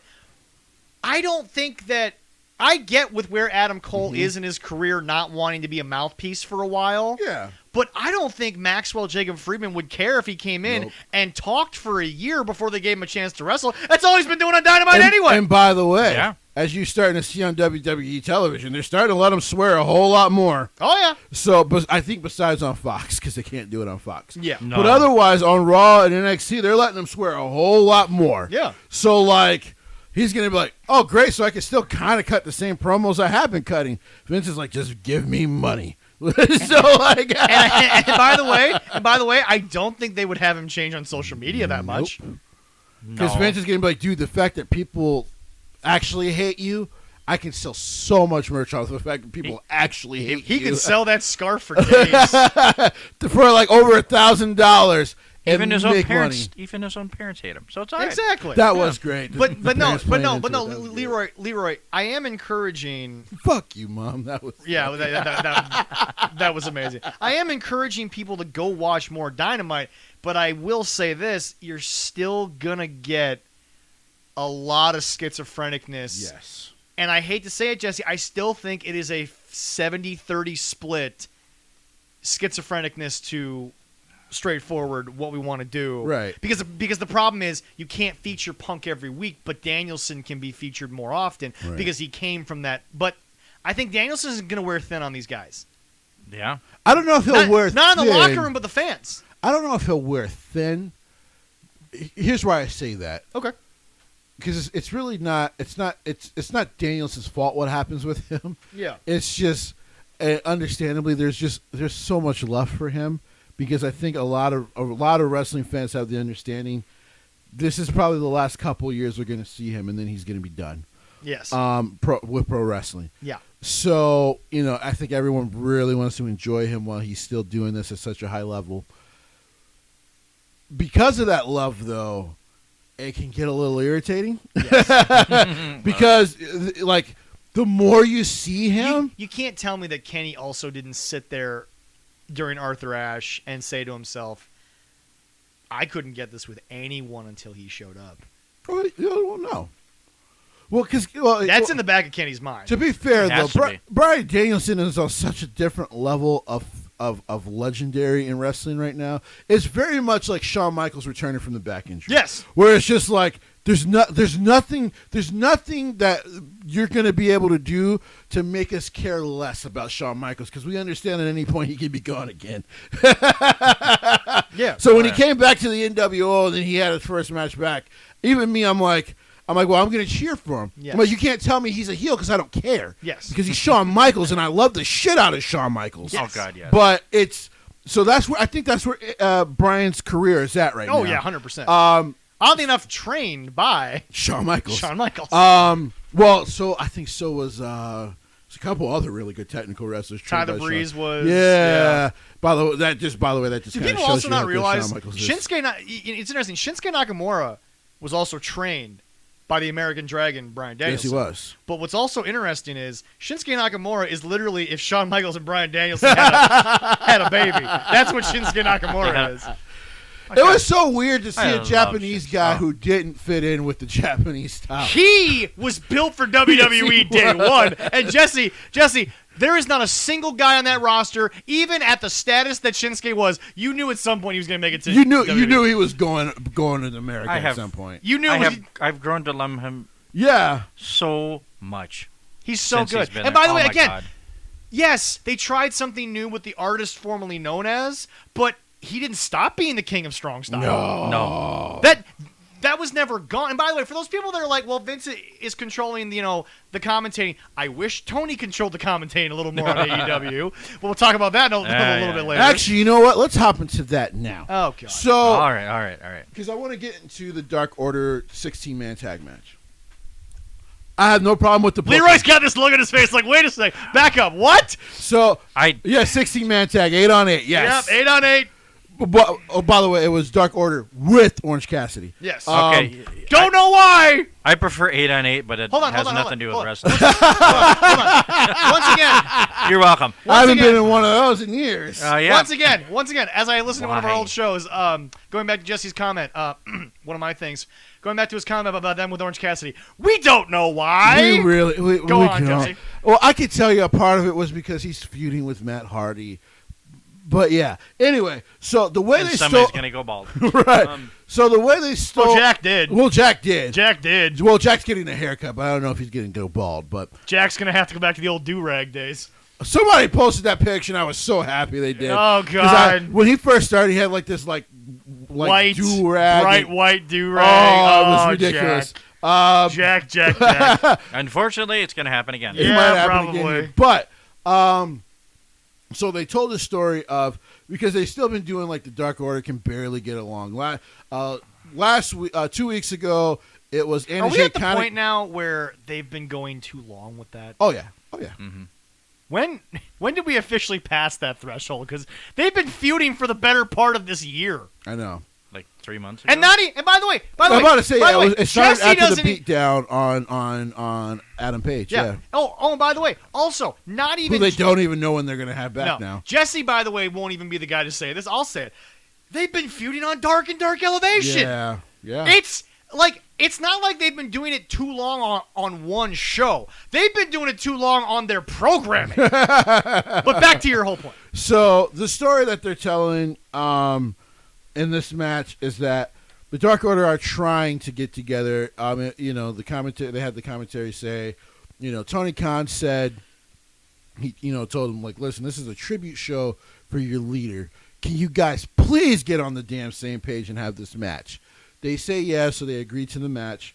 The match was actually fine and fun because at first when the Dark Order get in the ring after HFL come out, they can barely get along. So the heels just were able to kind of dominate for a while because they can't get along. Yeah. And so they kind of start getting back on top of the heels a little bit, and then they start feuding. The three who kind of break away because they wanted to stick up. Or they listened to Adam Page to not come out. They start to walk up the ramp. Now, originally, by the way, I don't know when the hell the kid ran back to the back. By the way, because they had -1 come out with them. Yeah, at I first. saw that, yeah. At some point, -1 somehow snuck back to the backstage area because they're walking up the stage. It's -1, his mom, Amanda Huber, and then the two ladies, Tay and Anna Jay, and they're coming out like, hey, you get your ass back in the ring, like do this for John, get your ass back or do this for Brody, get your ass back in the ring. Yeah. And what's nice is they had the kid have the nice moment where he had, when John was originally there, he had the papers that he would throw at their faces Yeah. when he didn't hear what they said. yeah. So he did that. So they go back to the ring. Yeah.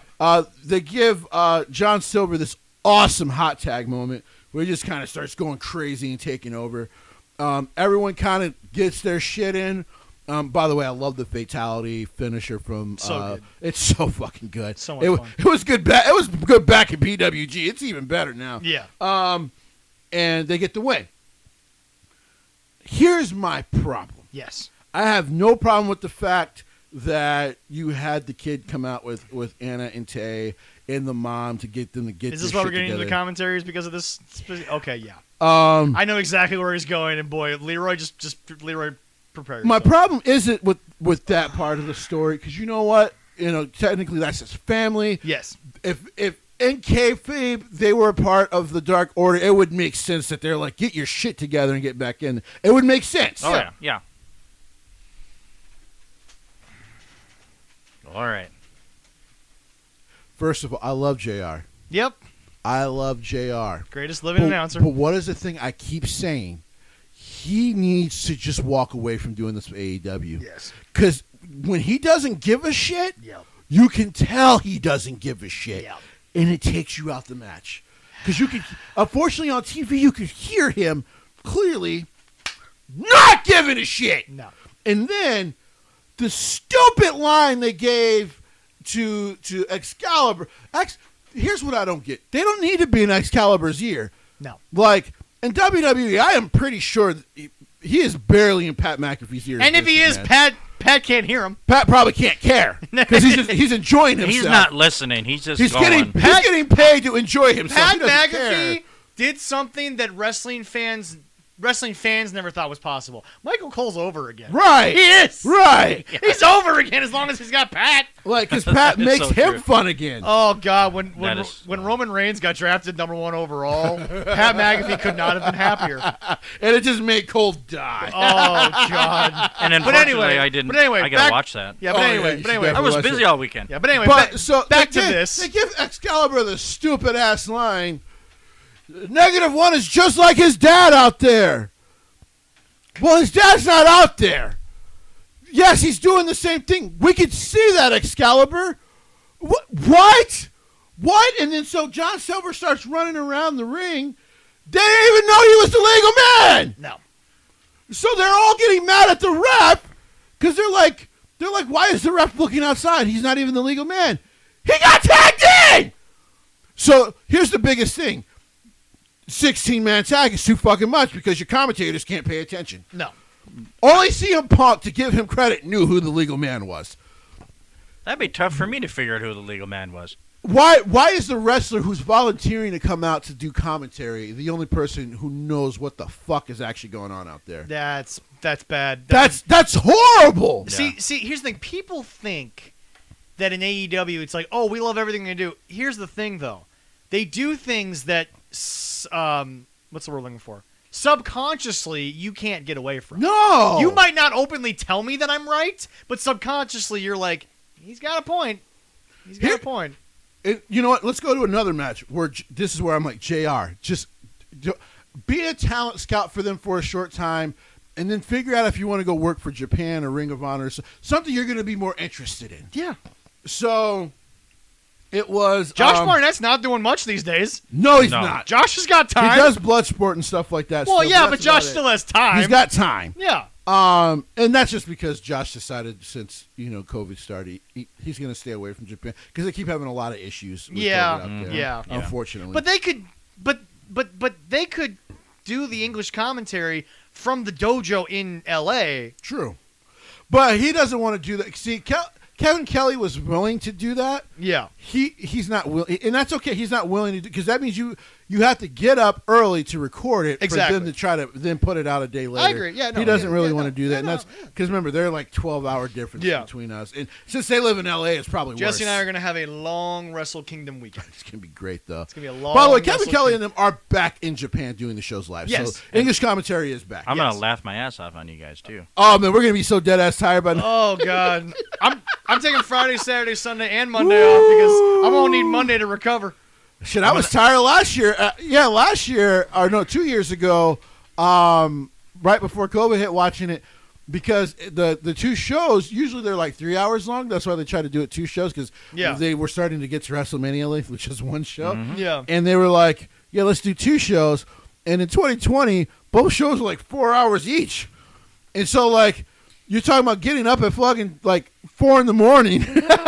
Yeah. By the way, it's great pro wrestling. Oh, it's But amazing. you're like, oh my God, I can barely keep my eyes open. Like I'm so tired. I might have to get my kid to fill in for you guys. You might That have may to. be. And they actually, and now because they're doing stuff with their women's company partner Stardom this year. Yeah. Those shows might be 4.5, 5 hours. So like they're gonna be fucking long. But yeah, so I'll have to buy a case of Red Bull or Heat right. or something. So don't I know. believe there was another women's match outside of the tag match. Yes. And JR could give a shit less. And you can just tell. Because Excalibur basically took over calling out the moves. Okay, so and- Wrestle Kingdom is actually going to be January 4th, January the 5th. Yeah, yeah. And then January 8th. So there is, Oh, okay. So there is a couple of days break. Okay. Well, that's all right. It's Ooh. like it's my birthday. Oh, The is it? fifth. Nice. The 5th? Yeah. Yeah. I'll Congratulations. Your birthday is officially on Wrestle Kingdom Day. January the 5th. Shit, mine's just January 22nd, so it's right around... 22nd? yeah. January 22nd? Yeah. I'm the 21st. No shit. Yeah. Royal Rumble's going to be good and bad for us. Yes, exactly. anyway. But so yeah, so... I'm still older than you guys. your name currently on the cave paintings that we found. Or, I know. Yeah. That's what I tell every week I get older, and I don't know how. So Bad writers on the show. Ah, during dang this- it! I'm gonna fire during them. this other women's match, JR could clearly give a shit less. JR. Like he could clearly care Oh. less. Just go home. And it's just, and Cook I'm some just barbecue. like, and it's baffling because now CM Punk, because Tony Schiavone should just not be at the desk at all at this point. Tony Schiavone was out of wrestling for 20 years. Tony Schiavone should be their main correspondent along with Alex, and that should be it.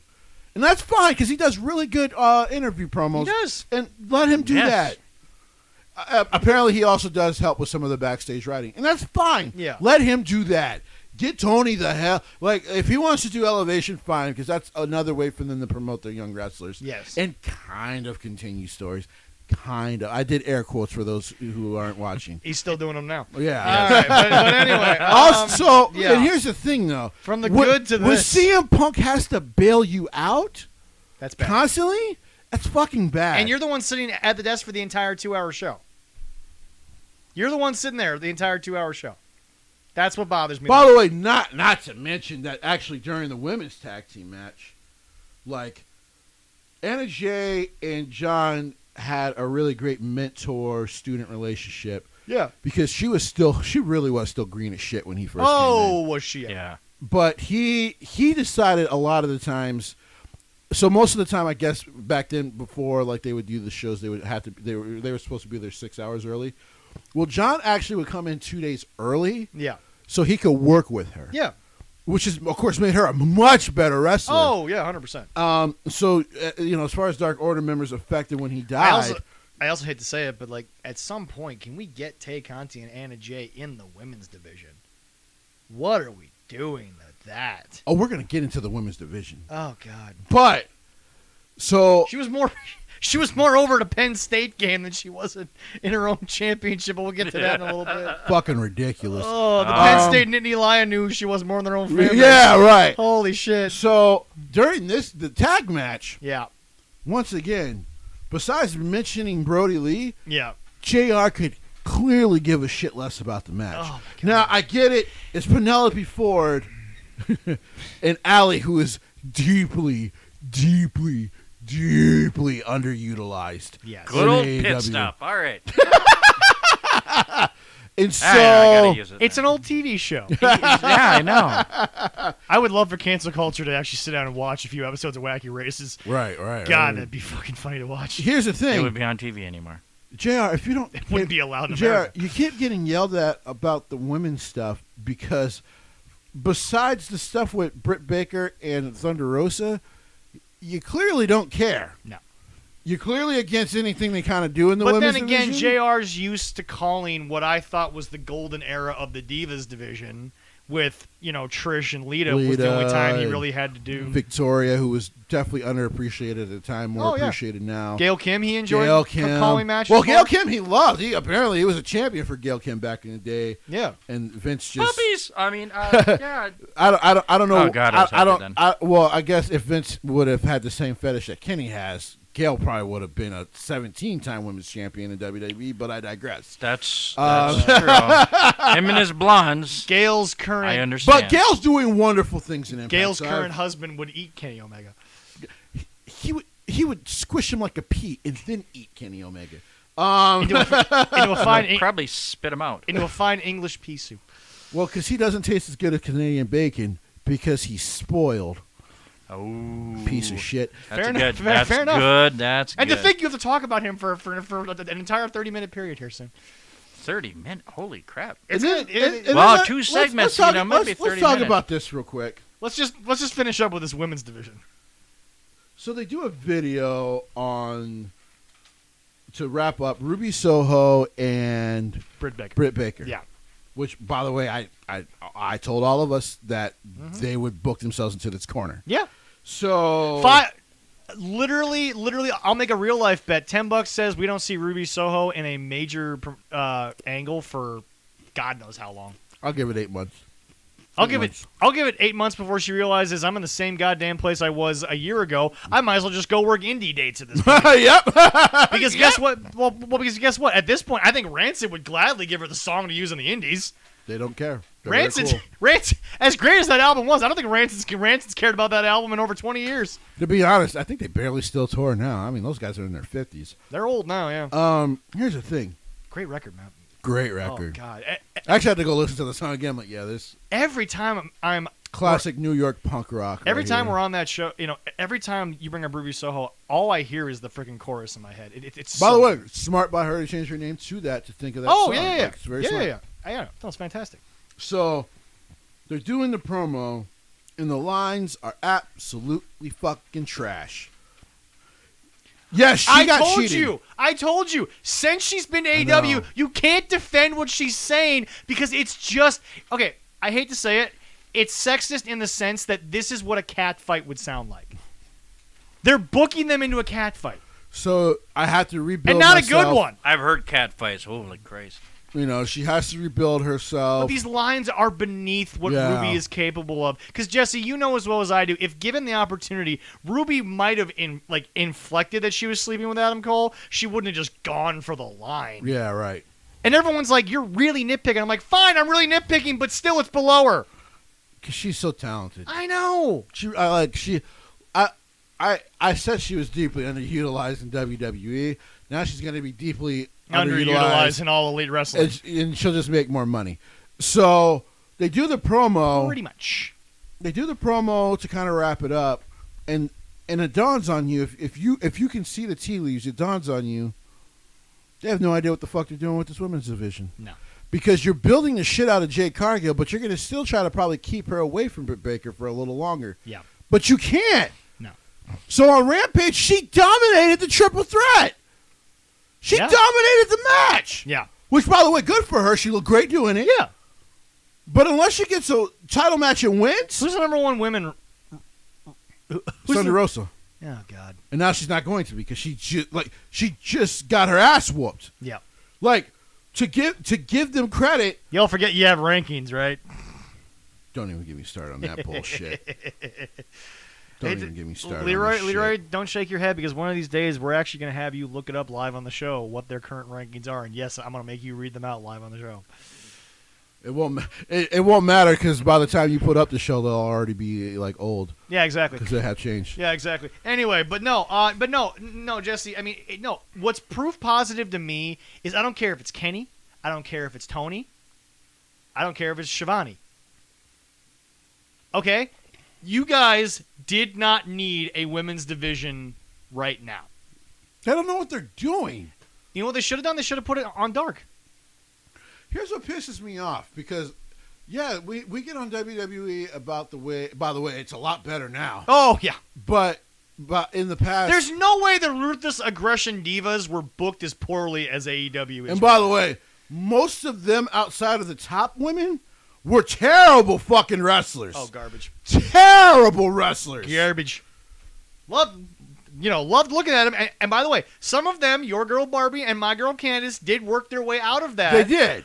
But Candice obviously suffered an injury, and Unfortunately. then Barbie, I think, came along too late with the wrestling. And I think with her by the way, Kelly is who we're talking about. yeah.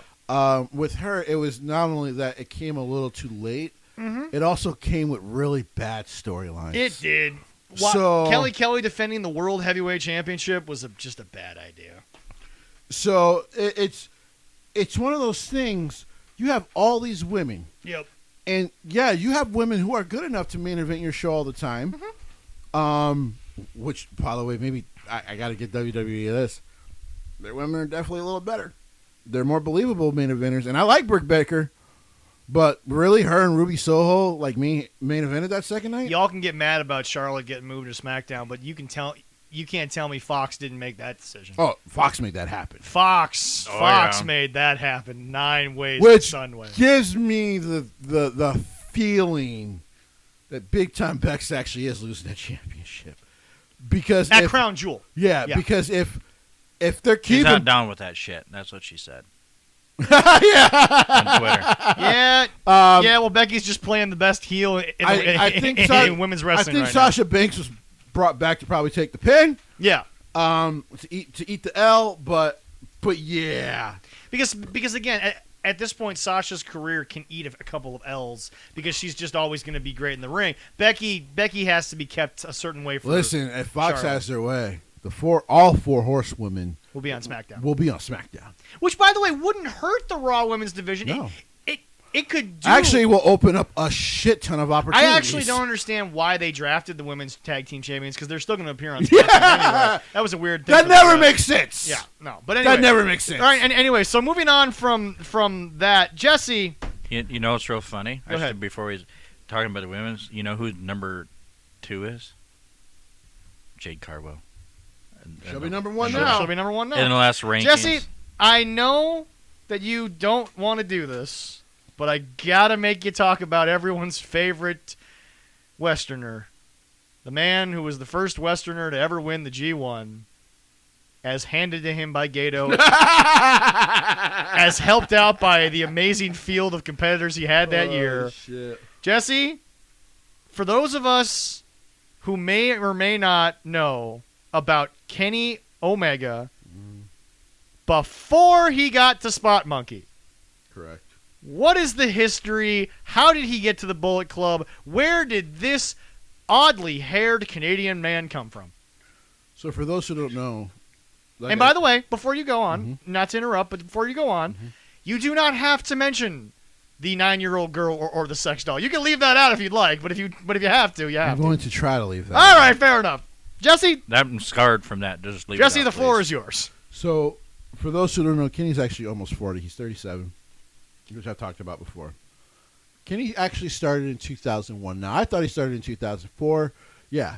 Yeah. Kenny actually started in 2001 for PCW, which is a Canadian, was a Canadian independent wrestling promotion. I believe they went out under at least 10 years ago now. Okay. He actually did, for a very, very short time while on the independent circuit, have a WWE developmental deal. I believe I have the name of the promotion here, DSW, Deep South Wrestling. And for about a year, he actually did wrestle on a WWE contract. Yes. Of course, that's where the story about him not fucking accepting the help of a legend, such as Harley Race, boggles your fucking mind. But we digress. Nobody who told that story had any reason to lie about that either. No, And Kenny hasn't exactly denied it.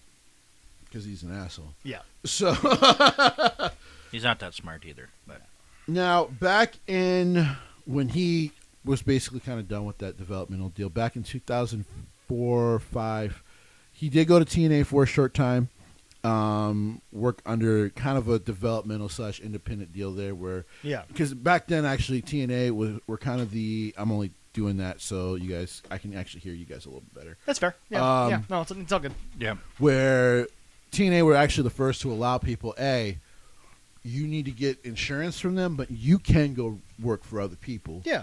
But if you get hurt, that's going to That be also, on them. by the way, folks, for those of you wondering, Vince's protection of his talent, TNA was not smart at that time to do that. No. That hurt I mean, because here was the thing. It to kind get- of hurt them. To give Dixie a little credit, which I don't like to do, No. You don't. You don't. she did try to like protect them with mommy and daddy's money, like a certain someone now. But this time it's mostly daddy's money, but she did try to protect her wrestlers by actually getting them actual insurance in the state they lived in, Yes. in case they got hurt, so it wouldn't hurt the company. It was a little shady, but it was still protection. But it still wasn't personal health insurance. No. It was insurance for TNA. Yes. All right. And, of course, for those who know about his TNA run, he actually did once challenge Petey Williams. Actually, good match for someone who was still insanely fucking green at the time. He lost, of course. Yeah. Because, I mean, it's Petey fucking Williams. The guy's a legend. He is. oh god, yeah. Still going today. And he looks as good as he does now. He as he ever has. he looks a little younger now. He does, yeah. he shaved his head and shaved his beard, and he looks a little younger. There you go, Leroy. You got a shavy beard, man. Fuck that. The ladies love the beard. Back to Kenny. Now, when he was kind of doing the independent stuff and working with DSW, it was not only the Not the shoe company. Yeah, not the shoe company. Not the warehouse company. Decent shoes. He might have done better. They're okay. He was trained by Bill DeMott and Bob Holly, otherwise known as Hardcore Holly. Yep. And oh wow, why am I forgetting Bill DeMott's wrestling name? Hugh Morris. Yes. Yeah. Thank you. I don't know why I forgot that. No, it's all good. I only remember because that's when Goldberg became Goldberg, was right, when right. he pressed Hugh Morris. Oh, God. Now, I believe on my notes, it looks like kind of in, it looks like about 2006, 2007, 2008 is when he finally made his trek to Japan. It wasn't New Japan he worked for at first. It was JAPW, or basically... Well, now we're in the realm of stuff you don't really need too many notes for, because this is kind of common knowledge. Yeah. He starts working in those dojos. He starts working with New Japan's dojos. He actually took longer for him to get out the dojos than it did Jay White. Now, Jay White was only in the dojos for about 1.5 years, 2 years before they sent him on excursion. Kenny Omega was there for 4. And actually didn't even work his first New Japan match until He's got 2011. He still has happy feet. I know. He still has happy feet. Now, during this time, thanks to Kota Ibushi, who, of course, was a kind of a roommate of his when he was working in Japan, when their friendship kind of started, the ever immortal Kota Ibushi, that man is I think, going to be 40 next year. You look at a photo of him now, you're like, you're lying to me. He looks 16. The dude still looks like 24. Like, I don't get it. He's in phenomenal shape. He looks like a damn Terminator. He does, yeah. And he'll kick your freaking head off. He will. He will kick your head off. He'll kick your head through my television screen. But at this time, they started to work DDT. Okay. Actually, it looks like he had one of his first matches with him in 2010, 2009. Okay. Starts to work with DDT back in 2009, up until about 2014. DDT, guys, is it's a Japanese promotion. To be honest, I don't know if they're still around. Okay. I'll be 100% honest about that. It's probably been about 4 or 5 years since I've checked out a DDT match, so I don't know if they're still around. I'm gonna have Leroy check that out for me. But he worked off and on with them for about 6 years. All right. At the same time, he was also starting to come back to America to work PWG, which of course is they where are still active. Okay. They just probably don't have the fame they used to have. Because, like I said, I haven't known about DDT in quite a while. 2017, it was sold to Cyber Agent. I don't think I've heard of that. So they are now just known as DDT. They were once known as Dramatic Dream Team. Yes, yeah. Wrestling. So and was run by, apparently it was run by an independent promoter. Cyber Agent, as of January 2020, now owns Noah. Or maybe I should learn more about Cyber Agent. That could just be the fucking Yakuza too, by the way. Japanese digital advertising company. That could just be the Yakuza. Because technically, for those who don't know, all Japan and New Japan actually had to kind of get their way out of, and they did back in the 90s, but they had to get themselves out of contracts with the Yakuza, because the Yakuza used to fund pro wrestling in Japan. Yeah. So if you go and watch Dark Side of the Ring and FMW, they were talking about. Yeah. Great episode, by the way. Great episode. Oneida has actually aged in reverse almost. A little bit. I mean, he still looks like an older man, but an older man for what? Japanese people or American people? Because there's a difference there. That's a good point. He's using Just for Men, though. I'll say that much. His hair's a lot 'Cause I blacker do- now than so it used to be. if, Rest in peace, Hayabusa. yes, rest in Or peace, Grecian Hayabusa, formula. That's fair. who passed away a couple years ago. Yeah. By Was the supposed to be way- the heir apparent to Oneida Yeah, in FMW. yeah. He was also kind of supposed to be, before being the heir apparent to Oneida, was kind of supposed to be the heir apparent in All Japan too. Yeah. Just, that's why they say in pro wrestling sometimes terrible shit just happens. He was going for an Asai moonsault that he had probably hit 1,000,000 times. Yeah. And once, everyone just saw him hit his forehead. Well, and that's then like realized he didn't get up. Well, that's like Draws.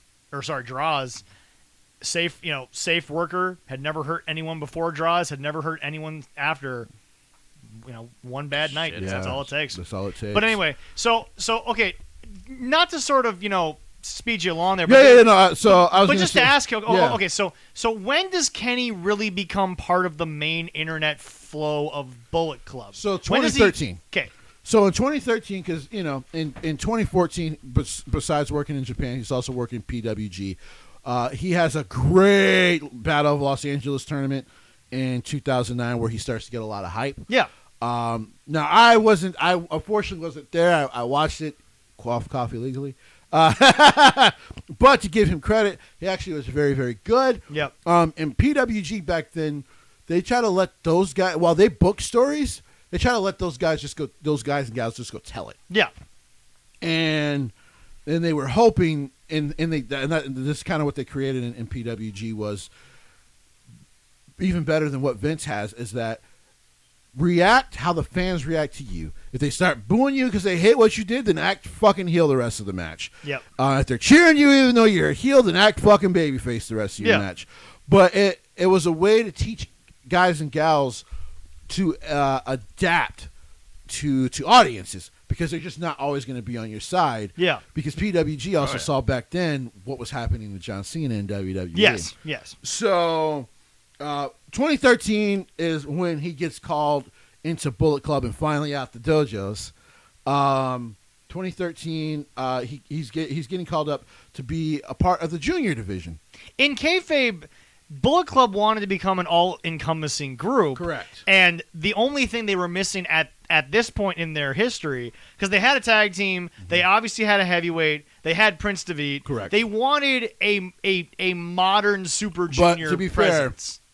Even though Prince Devitt would have been was the weight class that worked with the junior Yeah. heavyweights, Yeah. he was never seen that way in Japan. No, never seen yeah, that no. way. But anyway, they wanted a junior heavyweight presence. Correct. So they tapped Kenny Omega. Kenny Omega Was Kenny doing much in the Super Juniors before he got tapped? once, Because they've always kind of been the quote unquote Gaijin yeah. promotion. So Or, no, sorry, not promotion. but division. Faction. Yeah, faction is what I'm saying. for Bullet Club, yeah. yeah. So he worked one a couple years before that. Yeah. He lost to Kota Ibushi in the second round. Yeah. Okay. Yeah. Because of course Kota Ibushi is the guy they were building. Yes. Yes. But he was a guy at the time also they were building, and then didn't pull the trigger on for like 4 or 5 years.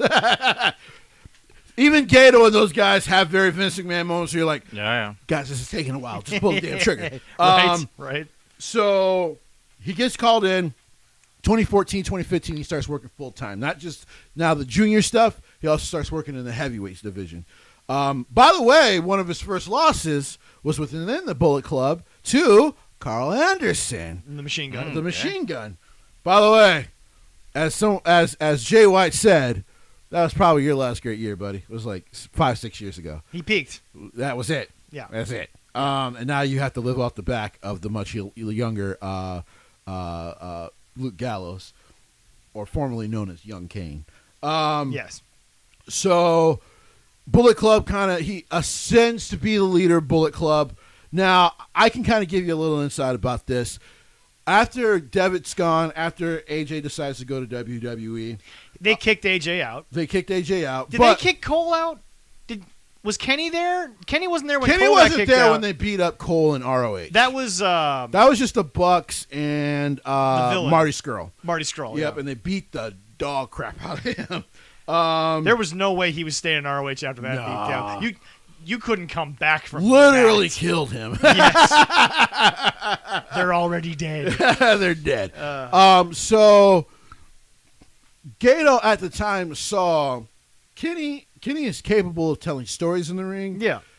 but you have to give him someone to work off of. And I'll be the first guy to say, you and I both said numerous times on the show, one of the things I actually will give Kenny is they pulled the trigger on the championship at the right time, Correct. but they took it off him too soon. Yes, they did. That much I'll give Kenny. So they start building this feud with him and the golden boy of the age, Okada. I know some people are like, are you sure it's not Tanahashi? Slowly becoming the golden boy maybe of all time. Because Like I said, he's the Japanese Rock. That's what he is. and he's been kept over and they're protective pretty much because of what they did to him in TNA. Everything that happened to Okada, that's a different story for a different day. Ugh. But yeah, so they start this feud within Bullet Club / Chaos to start building Kenny as the main eventer. Yeah. And they start having him, while he was losing matches to Okada, each match it seemed like Kenny was learning something different about how to counter him. I watched all the matches. There were moments where, and again, because it was Okada, he grew from the spots. Correct. Whereas the Bucks just keep repeating the spots. And then they started having him work with their ace. And I've always said, when you start working with Tanahashi, New Japan has trust in you, because Tanahashi's their guy. Tanahashi is such a homer that I would say Tanahashi will do this for Gato, but here's the deal. Tanahashi works with who Gato tells him to. I've always said this. Tanahashi, people don't like the comparison, but I'm like, it's not a character comparison. It's a protection within the company comparison. Yeah. Tanahashi is Triple H. Yes. Vince and Paul don't, even before he married his daughter, while they didn't always get along, Yeah. he protected the hell out of Triple H's 100%, character. yeah.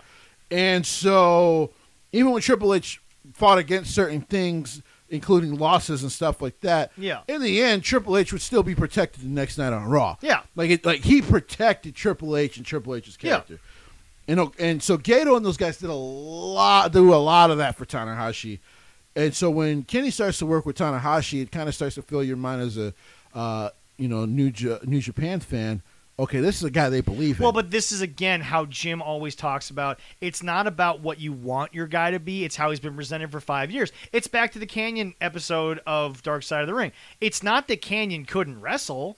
It's that Canyon was presented as a comedy act for the majority of his time in WWE. Yes, he was. And that's not really anyone's fault because Canyon didn't have to do it. Yeah. Canyon thought maybe there was a chance to get out of it, but the problem is that he stayed in it too long. That, and then, as James kind of talked about, and then we'll get off of it, was the fact that his constant fear and worry of people finding out who he was. Yeah, exactly. It mentally deteriorated him. Right. But Canyon, in a perfect world where Canyon had his life together, and again, not his fault, but you know what I'm saying. Yeah. In a perfect world, Canyon might have had a good singles run at some point. I agree. Yes. So, yes. I'll never deny that of Canyon. So, with Bullet Club, he now ascends to being the head of Bullet Club, especially after the beatdown of AJ, or in this case, AJ kind of letting New Japan know, hey, I'm going to go pursue this dream in WWE. Yeah. Which they were completely fine with. They didn't trip. Oh, but the thing about it is that, again, Gato, very respectful of guys that come in and do it the right way. Yeah. And AJ did it the right way. Yeah. But you're not going to send AJ to the dojo for 2 years because AJ Styles is AJ Styles. AJ Styles was already a made man by the time he finally signed with them. And that's what I've always been so impressed by Gato and the boys is they know when someone's made. Yeah. They didn't try to reinvent the wheel with Bam Bam or Vader. No. They knew who they were, and they never really tried to reinvent it with Hogan. No. Hogan kind of screwed that whole thing up in himself. Well, because he opened his mouth. Yeah, that's been documented numerous times. But anyway, back to Kenny. So Kenny now becomes kind of the head guy in Bullet Club. Unfortunately, because I think so, the rumors out there was a story they wanted And to for tell. those of you wondering, this is the time when the Bucks showed up, and once again, New Japan didn't give a shit about you. You came as a package with Kenny. So the rumor is that what they wanted to do with Kenny was kind of build him into Prince Devitt / AJ Styles, because these guys were not only guys that were in this heel faction that did a lot of Americanized cheating and stuff like Yeah. that. Because other factions usually didn't run out to help, even like Suzuki-gun. Like, they were heels. Yeah. But it was rare that they ran out to help each other. They would just cheat in their match. Yeah, exactly. But Bullet Club did it Western style, where they would run out to cheat. Right. And Because you had the Rogue General. correct. You had, you had Machine Gun. You had Gallows. They got the Pimp back in 2015. He was a guy that was kind of like a goon for him that would run out and help. Yeah. So what they were trying to build him into was another AJ / Prince Devitt, where it's just like, yeah, they can run out, but also when they let him just be, this is a guy who can just handle it by himself as well. Yeah. Unfortunately, because every now and then Gato and them just have big hearts, they started saying yes to things like the Young Bucks. Now, some people would point to Cody Rhodes as kind of start the downfall of Bullet Club, but it really wasn't. No. Because Cody came in and he was just kind of the lackey. He was the big mouth heel. Yeah. But like the Tongans in them, they just kind of treat him as just another guy. Yeah. Like, cool. This is one of your friends. Cool. And he never disrespected them. No. So like, Cody's character was never a problem in New Japan, but those damn Young Bucks, they got to get their way, don't they? Yeah. And so, unfortunately, in New Japan, they also started to sell a lot of merch. And in New Japan, but that's been documented not just on our show, but on Jim's show and Yeah. everyone. What got over was the T-shirt. yeah, What got over was the skull and crossbone with the machine guns, which ultimately goes back to Carl Anderson, not the Bucks. right. The T-shirt got over, Right. not the Bucks. They think they got over, but in reality, there's a reason you were called a T-shirt company, because New Japan sold 1 billion of these shirts. Right. I got an official one, but it's not a Bucks one. It's an official Bullet Club. one. Right. Not So, the current logo, but like the original. Skull I don't and mind. crossbones. I don't mind the new one. It's very inventive. And there's an interesting story being told there between the Tongans, Evil, and now Jay White. We'll see what happens with that. the King, baby. We'll see what happens with the King. But yeah, That'll be fun. unfortunately, they started saying yes to the ideas of the Young Bucks, and that's when the deterioration of the Bullet Club starts. Because folks, for those of you from the outside looking in, Jesse was obviously in New Japan at this point. For the people that were just getting into New Japan heavy, I always knew about New Japan, but when you got in heavy, when Kenny and AJ were in Bullet Club, there became a point, and a lot of people can sit here and be anti-Vince all they want, but they said it. This was getting very late era NWO. Yeah. Mm-hmm. Which I don't think Gato ever wanted for Bullet Club. There was too many people. Too many people wanted to It was do in their own different things. countries all of a sudden. Yeah. People forget Jeff Jarrett was in it, but Jarrett never went to Japan. He was only Right. working in Mexico. Right. It didn't make any sense. It got to be so overbooked. Adam Cole never only went to Japan twice for matches. Right. Adam Page actually started working in New Japan more when he became a member. Exactly, yeah. But that was because I think it sounded like Gato and those guys were like, listen, if they're going to be members of the faction, they need to be here as well. Yeah, and Which Adam Page was happy to go do. Oh, yeah. And actually became a great wrestler. Well, but because Adam of it. Cole was also getting sick around that time. Adam True. Cole, people forget Adam Cole used to be in phenomenal shape. Yes. And then got sick where he had to take a lot of time off Yep. and then had to come back and sort of reinvent himself. About to say, for people who don't know, he's actually skinnier now than what he used to be. Oh, yeah. Because I forget what kind of virus it was. It took like 50 pounds of weight off of him. It was crazy. It was.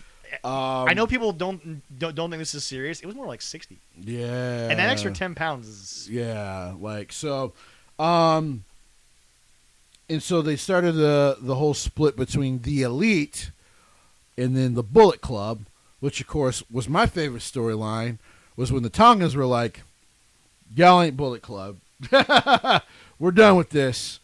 They whooped everyone's ass, and then that was kind of the beginnings of AEW. I think he had pneumonia. Yeah, something like that. It just got to be very bad. Yeah. So, one of those deals where Cody had already talked about either going back to WWE or starting his own company. Yeah.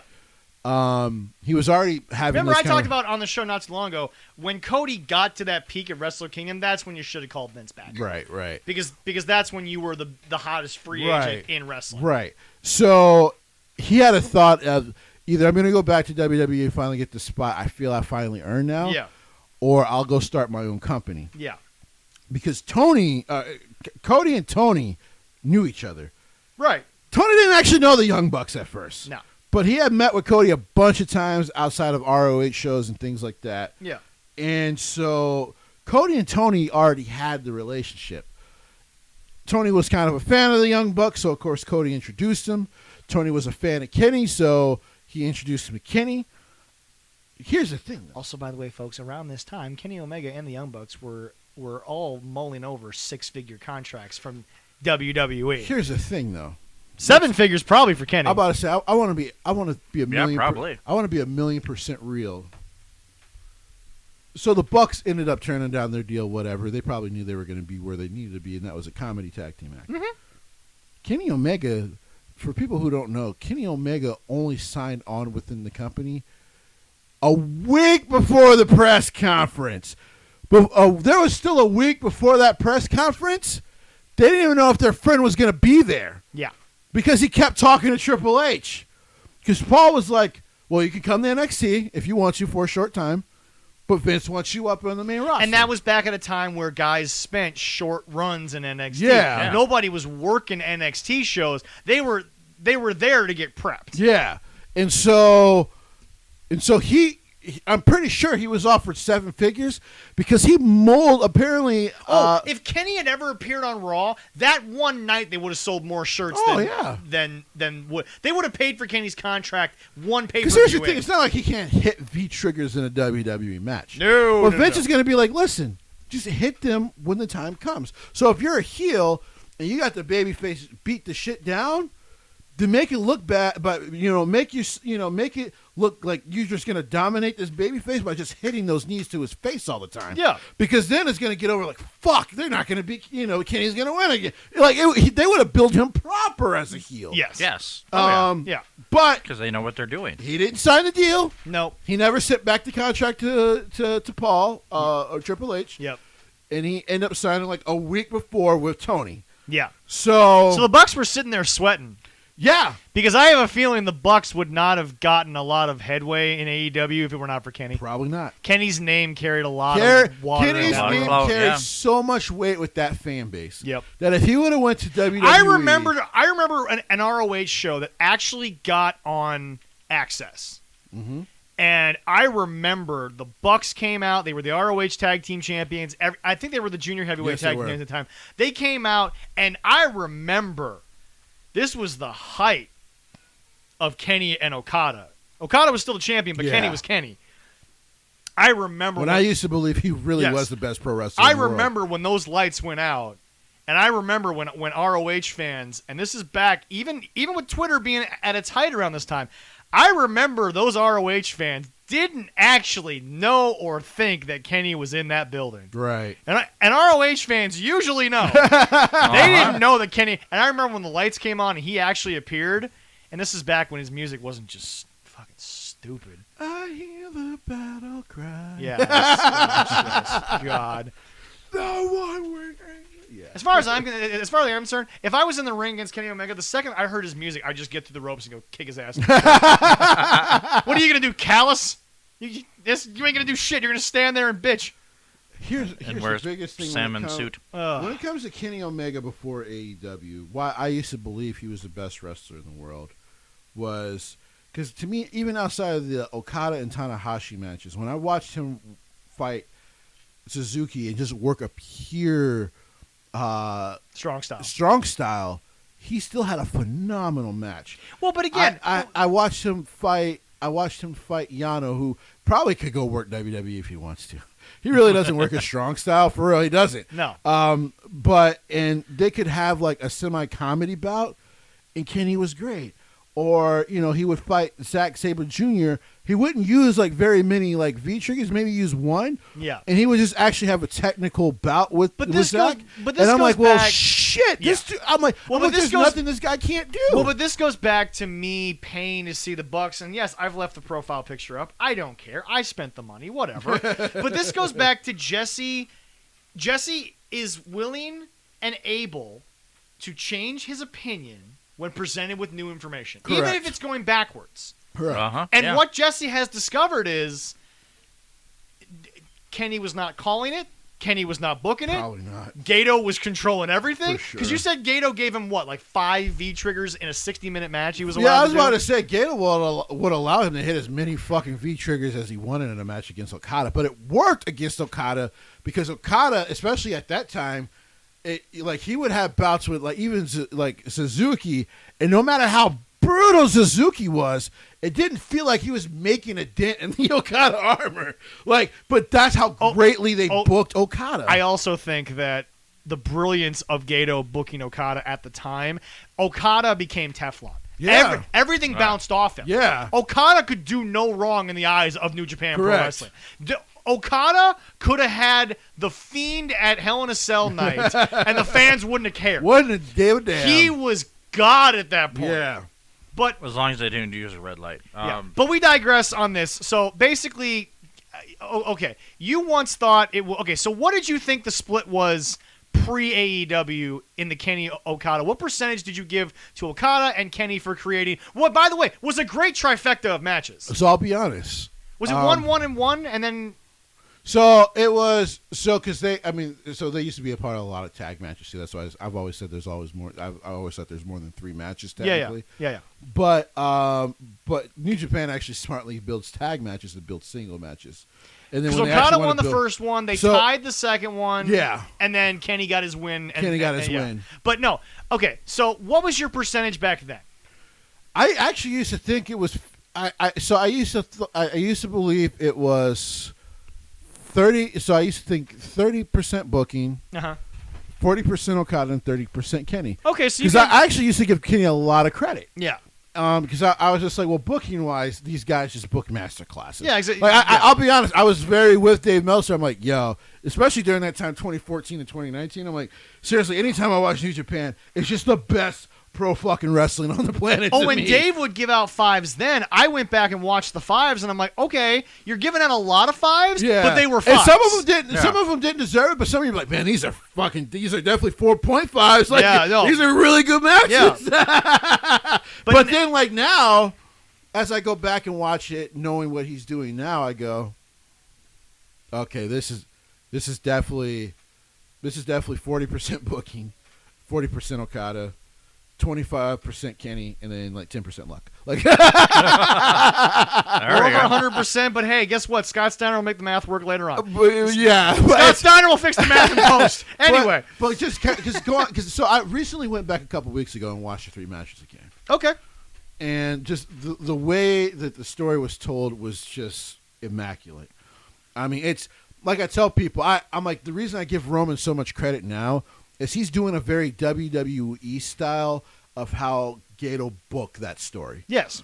In this case, with WWE, Roman talks shit. Roman's overconfident. You want to see this dude lose, but in your head, you're like, yeah, he's going to smash this fucking dude. Yep. Like, Yep. like, he's going to beat the hell out of this dude. He's You gonna choke him out. It's gonna be you it. actually thought, and we all did. We talked about it off camera. We thought maybe Montez was going to steal that. Yeah.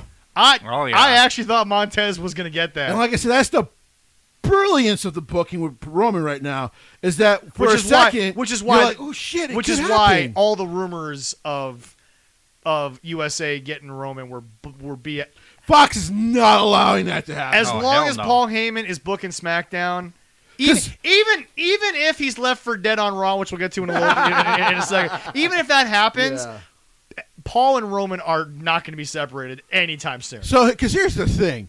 But Here's the thing, and it goes back to the Kenny thing before. yeah, we okay, get off of perfect. it, Yeah, is that so? Even when Roman's not wrestling, because for those who don't know, Roman wrestles like 25% of the time on SmackDown. yeah, It's not often. no. Mhm, Like no. he does not have matches often on SmackDown. But again- but again- because he's able to tell a story, The each prize week, fighting. it's it's like anytime you see him, it's just like, yeah, that's the main guy. That's the guy. We'll get to that in a little second. But anyway, But with Kenny, you're like, But anyway, so now is to sort of continue into Jesse.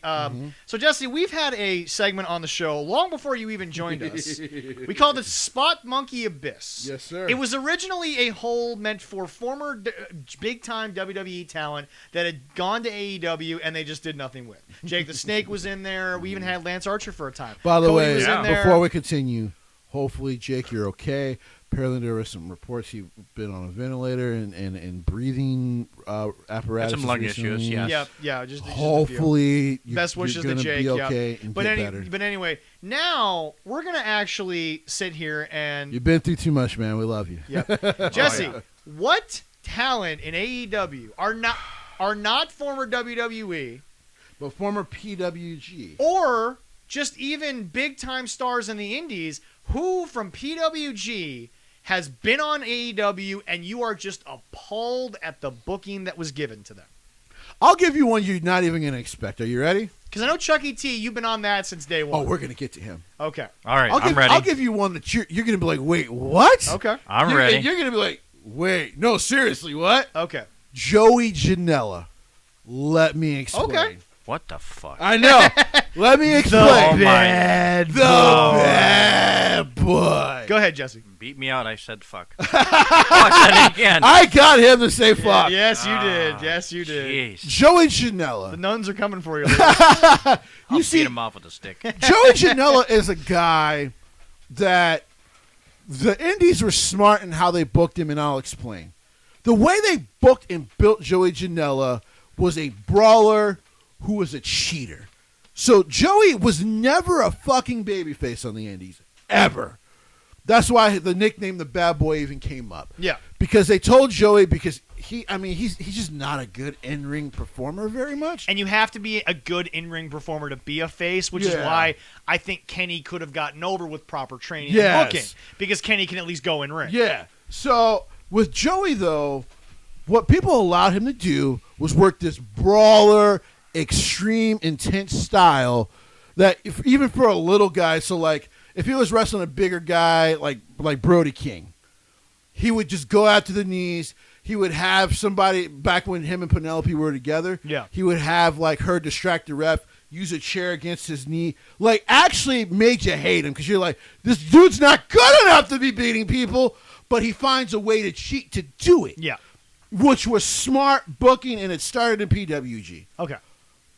That's not what the fuck they did with him, did they? No. They tried to bring him in, try to tell you, listen, he can go with some of these guys. He could beat with some of the best guys. I'm actually glad that Ray Phoenix got injured before that match with him because Ray Phoenix would have made him look like a damn fool. Oh, God, yeah, I will. And you put him in the ring with guys who can actually go Ray Phoenix. Hell, Sammy Guevara. And he's next on my list. Even though he's won the TNT championship, but I'll explain why Sammy Guevara's on my Took list. 2 years.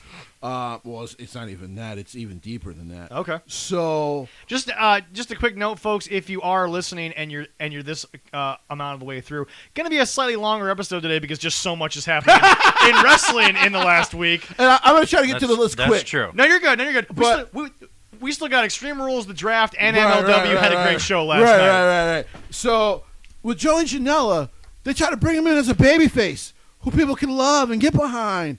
Really? Well, but everybody was a babyface the first 3 months. But here's the stupid That's thing. true, yes. The first pay-per-view, the all-out pay-per-view, no problem. No problem, because that's your coming together party. We're going to have this wrestling promotion, get to know some of the guys and gals who are going to be a part of it. Yeah. And then when you actually started Dynamite and Dark, why are you still booking this guy as a viable fucking babyface so everyone can see? He and Kip never actually had a finality. To No. And they were a main segment in the second hour of Dynamite. Yes, they were.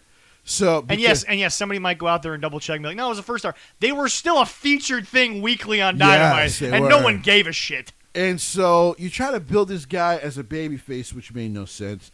And now you keep turning him heel, not turning him heel against Sonny Kiss. Fucking terrible. So to give the bad boy a little credit, Yeah. he's been booked very badly. But guess what? He's not going to go anywhere because no one else is going to pay him this kind of money. No. Nope. Yeah. It was like I said, it was a smart move by him. Because guess what? He's getting paid to sit at home, basically, do jack shit, go out there, have half-assed matches that he used to have, not really put a lot into his character, and they're still paying And his also, ass. here's the thing. Joey's not a bad promo, but you got to give him something decent to work with. Yeah. I've actually seen Joey cut some really good heel promos. What happened between him and Enzo that got famous was stupid, but anything else he's usually done in the past, like he did some stuff with Cody Rhodes in the past, Yeah. he actually cuts a good heel promo. Okay, yeah. All right. Sammy Guevara. Here's my biggest problem. Sammy Guevara was probably better than most of your roster when he got there. Mm-hmm. So Sammy Guevara not only worked PWG, but he also was trained under Booker T. Sammy Guevara has been one of the best indie darlings for the last 6 years. People who don't realize he actually started when he was a teenager. Right. Like 16. So, because apparently you can do a lot of things in Texas that the rest of the world even would not allow you to do, but I digress. So you have him have this excellent match with Cody we just talked about. You put him in a faction with Chris Jericho to try to build him. And it takes you 2 years to realize what kind of fucking star you have. And by the way, don't give me this shit that, his past came back to haunt him. He was gone for like 2 weeks. I'm about to say, they sent him home with his check, probably with some popcorn and all that, and then he was right back. He went to like 2 sensitivity class training sessions that are bullshit anyway. And here was the thing. Punish him because at the moment there was just so much heat on pro wrestling about some of this stuff. But he had already apologized. He had apologized to her in person. Not as much heat as the new sauce that Al's working on. Go ahead. Ladies and gentlemen, Haitian Heat. That was good. Good. Al Sands, he's very cryptic right now. Yes, he is. There's no labels, but there's a rainbow of colors that are eventually going to be So coming I will kind of towards give you us. the quick gist. So go right So ahead. the red one actually has cayenne peppers, a little bit of ghost peppers, but it still has a little fruity flavor. He constantly advertises that he uses the hottest peppers he can find, but because of the natural heat that's in them. Yes. But again, folks, there's levels to those sauces. Yes, there is. And they are fucking amazing. And I will tell you guys, if you can order the yellow one, get it. So the yellow one has I forget the name of it's a pepper you can only find in Texas. But he also So you're saying some good things do come out of Texas? a few good things. That is true. What a segue to another segue. Oh my God, I don't even want to get into Texas. Moving Thank God we live north. Yep. But here's the thing. Go check out the Facebook page. Now, he is planning on some point to naming them, but I can tell you since I have all 6, they are all worth your money. And like I said, folks, that barbecue sauce, oh my God. That barbecue sauce is absolutely amazing. It has just enough and you heat. can get it by the gallon, by the way. Yes. He will ship it by the gallon. Yes, he will. And it is So worth when you it. can, and it has just enough heat and all the sweetness and not sass, but just this tart that you love in your barbecue sauce. Yeah. So go ahead and continue. Yeah. Also, so yes, please, Al Sands, Haitian, the Haitian Temptation, Haitian Heat, available on Facebook. Also, folks, do you like movies, Leroy? Oh yeah, I do. Do you like video games? Of course, yeah. Do you like anything that is just entertaining to you? Oh, all the time. Well, then you know what? Let the battle begin with the Battle Draft Podcast. Our buddy Stewie from the show and his brother Adam have a new podcast called the Battle Draft Podcast. They are on Spotify, Google Podcast, and Apple Podcast. Follow them on Instagram at Battle Draft Podcast. Then, if you just want to say something about it, like and listen and enjoy whatever. The show where they go on and they talk about anything that they love about entertainment, and they have a draft, usually, for what their favorites are. Correct. It's a wonderful show, a lot of fun, and they're almost up to, I think 500 subscribers on Instagram, somewhere in that range. But, hey, it's a great show. I've enjoyed it. They got a bunch of episodes out. So, yeah, go ahead and listen to them on all the things I said, Spotify, Google Podcast, Apple Podcast. And, again, follow them on Instagram. It's a great show, and it's basically just anything they find entertaining that they like to talk about. But, yeah, no, there you go. Leroy, we'll definitely be tuning into that. And I definitely will We'll be. try to have the boys on and talk about their show. All right. By the way, as I like to throw out there every week when Zach does this, he's one of the best transition men in the business. I know. I gotta. I don't know how I can make him Channel it. screw up. I gotta get something good so he can 'cause see him fumble. But He's hey, so damn good at the gonna be transitions good. that I almost Yeah. forgot what we were originally talking about. We were talking about Sammy Guevara had So yeah, back to Sammy Guevara. Back to Sammy. Damn, you're good, son. So Sammy is a guy. Like I said, 2 years. It was almost a brilliant decision to put Sammy in that first match. Well, yeah. It was literally one of the best decisions they've ever made was to make Sammy one of those first guys. Yeah, because here's the thing. Also, by the way, if Kenny and the Bucks didn't have that weird idea that they shouldn't be involved in the main event scene from day one, I guarantee you Cody wouldn't have been the first match that ever happened on AEW Dynamite. Because now he's subjugated to the first half hour of the show with his wife and whoever the hell's coming out of the Nightmare Factory. I was about to say that he's basically booked his own universe over there in AEW. Here's the biggest problem now when it comes to Sammy Guevara. Okay. Sammy Guevara is a main event type guy, to me, with a middle tier title. Yeah. So now that you put a middle tier title on him, you need to let him have actually a really decent run as a babyface. But you have to start building guys to try to take the belt off of him. So I'm glad for Sammy. He deserves that win. But Sammy also should be in the main event. Next guy. MJF. Do I even need to say why he's underutilized? Do I even need to get into what they've done wrong with MJF? Everything. MJF, they've screwed up every which way. And you want to know why he's still the biggest heel in wrestling? Because he is that damn good at 24 years old. He was 22 when this whole thing started. 24, and he's that excellent that no matter how much they fuck up his booking, he's still great. I don't even know. I don't even need to go do it deeper than that. I don't think. I think we're done there. I hate to say it though. After last night, you also dropped the ball on not getting his boy from MLW, Alexander Hammerstone. We'll talk about that in a little bit because last night Alexander Hammerstone showed up, showed out. Well, here's the problem with MLW though. With the MLW wrestlers, is MLW now has a WWE contract. So they haven't done anything with it yet, but it's a 3-year deal. Yep. So we're gonna find out. Well, but here's the thing, though. Here's the thing. You get the deal, and then you finite things, and you figure shit out. Here's the deal. You can't.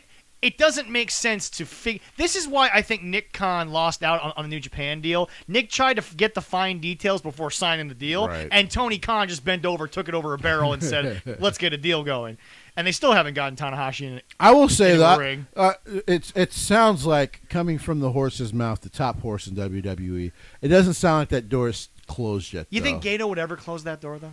Well, apparently Inoki's family hasn't closed that door. Well, so. Yeah. And that's just because of the relationship. Well, but Vince always did good by Inoki. And he loved Inoki. Yes. So. All right. Who else we got on this list? Should we even talk about what they did to your boy Suzuki? Do you even want to go there? We're not going to get into the Suzuki incident. Okay. I'm trying to stay level-headed. Apparently, my doctor said my high blood pressure keeps doing this, so I'm going to try to stay level-headed today. Okay. We could do a special YouTube exclusive. I could do 2 hours on why that was wrong. Anyway, we cut it down for a little bit. Yeah, we'll cut it down for time. Anna J. Here's the problem with Anna J. Are we just going to skip over your girl Chris Statlander because clearly no, she's right after Anna J. Okay, good. So Anna J. Here's the problem. Anna J. started in WWE. Yes. People don't know that. Mm-hmm. She actually started under their developmental. Well, WWE had a lot of these people in their system. Which basically they pay them $19 an hour to just come train. Which I'm like, that's not a bad way to make a living, to try to make a living. Definitely. Not bad at all. So here's the deal though. You fail at training her because neither school actually picked her up when she was originally under their developmental brand. So that means neither Cody nor his brother picked her up to start training her. It had to take John, God rest his soul, John Huber, to go, hey, you clearly have a passion for this. You want to get better. I will come early to start working with you so you can get better. Which, once again, is just more proof to the fact that when he passed away, a lot of the uneducated world of wrestling didn't realize how big he was. Well, how valuable he was to pro wrestling. Yes. And how much he loved pro wrestling to help people younger than him, even though he was trying to get his star out. So, You failed that girl for 2 years. 2 years you failed her. She's back now, thank God, from almost a catastrophic injury, because you put her. I'm not even gonna get into you put her in there with someone who might even be greener than her at the time. Of course, something was gonna go fucking wrong. But you put them both on television. That's on you, Tony. While even if Kenny was booking the division at the time, that's on you. You have to do better. If he's gonna take credit for all of the Acclaim bullshit, he's got to take credit for the rest. He's of got to it. take the heat for that shit. Yeah. So, but here we are. She's back. She's proving she's improved so much in 8 months. Can I also point something out? If these two girls, Ty Conti and Anna Jay, if they were in WWE, even if they were going to be a comedy act, Vince would have pushed them to the moon because not only are they blonde, but they're just gorgeous. You are wasting two girls. And here's the other if thing. anything, they've got the sex appeal down 99 ways to Sunday. There's probably some punishment going on in Triple H for one reason, or for two reasons, and one of them is named Ty Conti. Because my God, has she succeeded in AEW? Yes. Where for some reason she failed in NXT. Don't know why, and I'm sure, especially Bruce Pritchard apparently talks about her all the time on his podcast, but I can't listen to that man talk because he pisses me off. Unlike Jim, who I just disagree with at times, but I respect him. Bruce, I don't.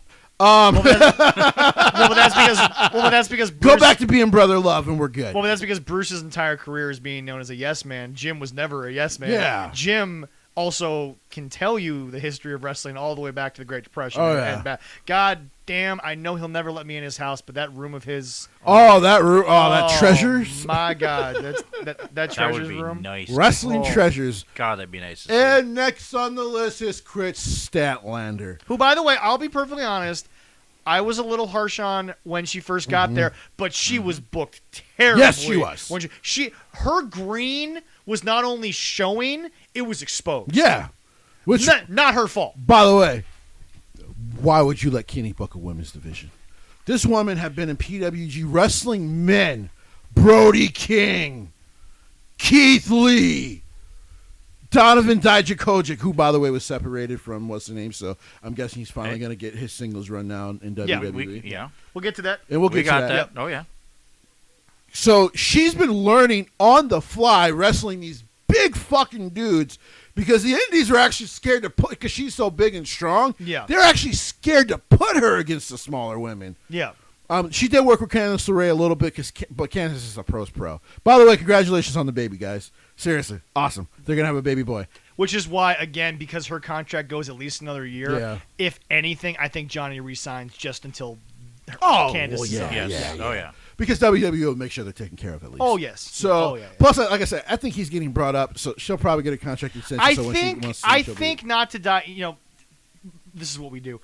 I think that Johnny has found a way to not only on screen make himself be better, but in his personal beliefs.